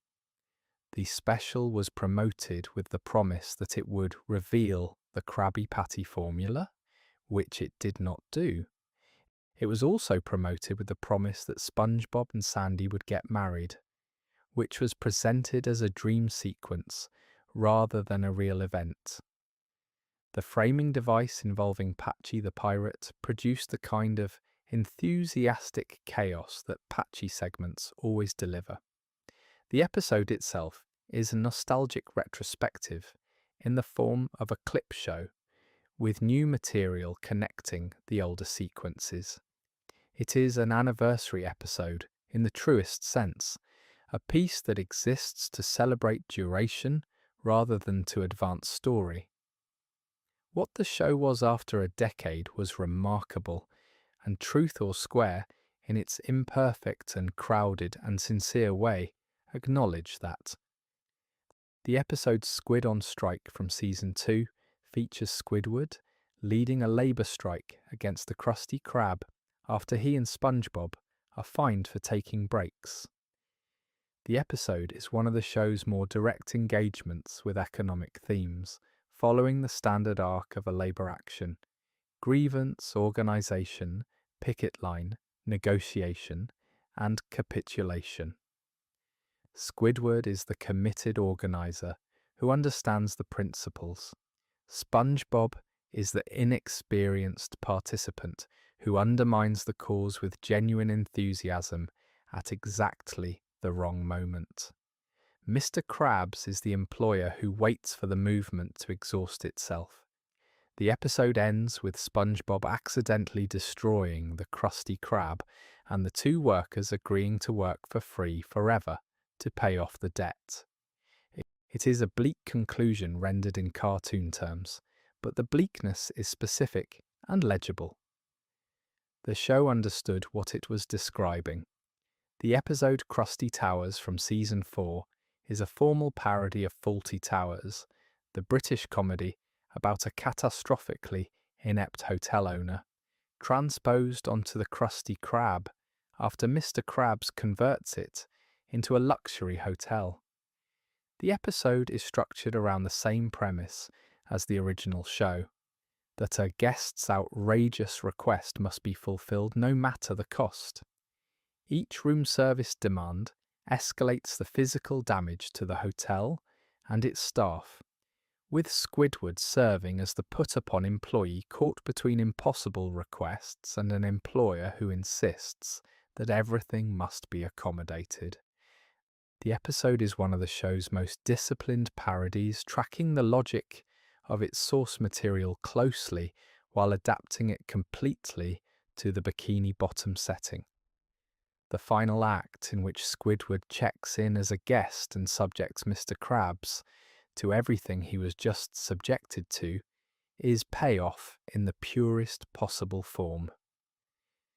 The episode Mermaid Man and Barnacle Boy 4 from Season 3 introduces the idea that Mermaid Man's belt, which controls the relative sizes of everything around him, can be accidentally activated with consequences.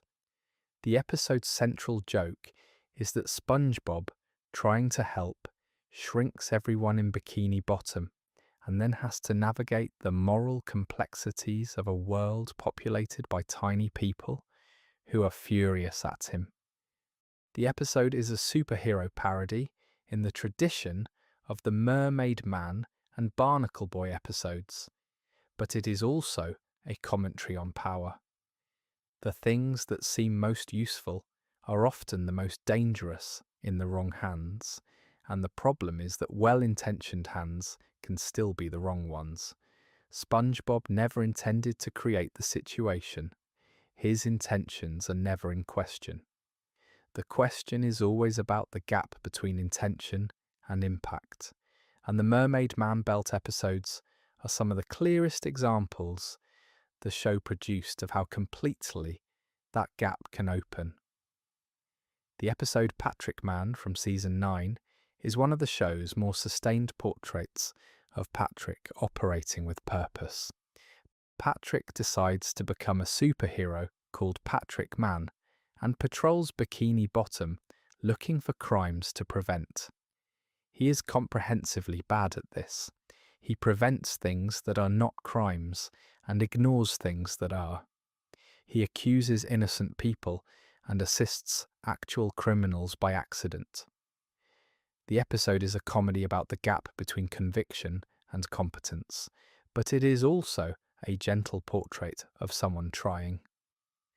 Patrick is not pretending to be a hero. He genuinely believes he is making a difference. His belief is total, and his awareness of his own failures is minimal, which is in many ways the definition of Patrick. He does not suffer from self-doubt. This is both his most limiting quality and his most endearing one. The world is exactly as he sees it, and it is enough for him, and that turns out to be a kind of strength that more self-aware characters cannot access. The episode Plankton's Pet from Season 9 is one of the franchise's most genuinely warm installments of the later seasons. After being told by Karen that the reason he can never steal the formula is that he has no friends, Plankton visits the animal shelter and adopts a pet amoeba, which he names Spot. The relationship between Plankton and Spot is rendered with complete sincerity. Spot responds to Plankton with affection. Plankton responds with affection in return, cautiously at first and then openly. The episode is about the experience of being loved without condition by something that does not understand your reputation or your failures, and what that does to a person who has spent their entire existence being defined by those failures. Spot is tiny, like Plankton. Spot is loyal, like Plankton is not to others. Spot makes Plankton, for one episode, someone who receives uncomplicated love, and the episode is better for showing what that does to him. The episode The Sponge Who Could Fly was produced as a special with a framing device that gives the episode a particular nostalgic quality. It is presented as a lost episode, a piece of the show's mythology that has been recovered for broadcast. This conceit is played completely straight within the Patchy the Pirate segments, which treat the special as an archaeological discovery rather than a new production. The lost episode format was not new to television even when SpongeBob used it, but the show's deployment of it has a warmth that the format sometimes lacks elsewhere, because it assumes that the audience cares deeply enough about the show's mythology to find the idea of a recovered episode genuinely exciting. It assumes correctly that Bikini Bottom has meaning to the people watching. It assumes that finding something from there that was thought to be gone would feel like a gift. That assumption is generous, and it is right. The show has now aired across more than 13 seasons and over 250 episodes, produced 2.5 theatrical films, spawned 2 spin-off series, been adapted for Broadway, translated into more than 50 languages, and become one of the most recognised cultural properties in the world. And underneath all of that, underneath the merchandise and the memes and the metrics, there is still just the original thing. A marine biologist sat down with some paper and drew a square yellow sponge who wanted to be good at his job and have a best friend and make the people around him happy. That is where it all started. That is still what it is. That is why 25 years later, on quiet nights, when the world outside feels large and uncertain, Bikini Bottom still feels like somewhere worth visiting, somewhere safe to rest, somewhere the lights are always on, and someone is always glad you came. Good night. Thank you for being here. If this video found its way to you tonight, consider subscribing. That small gesture keeps this place going. Now let the ocean carry you the rest of the way down,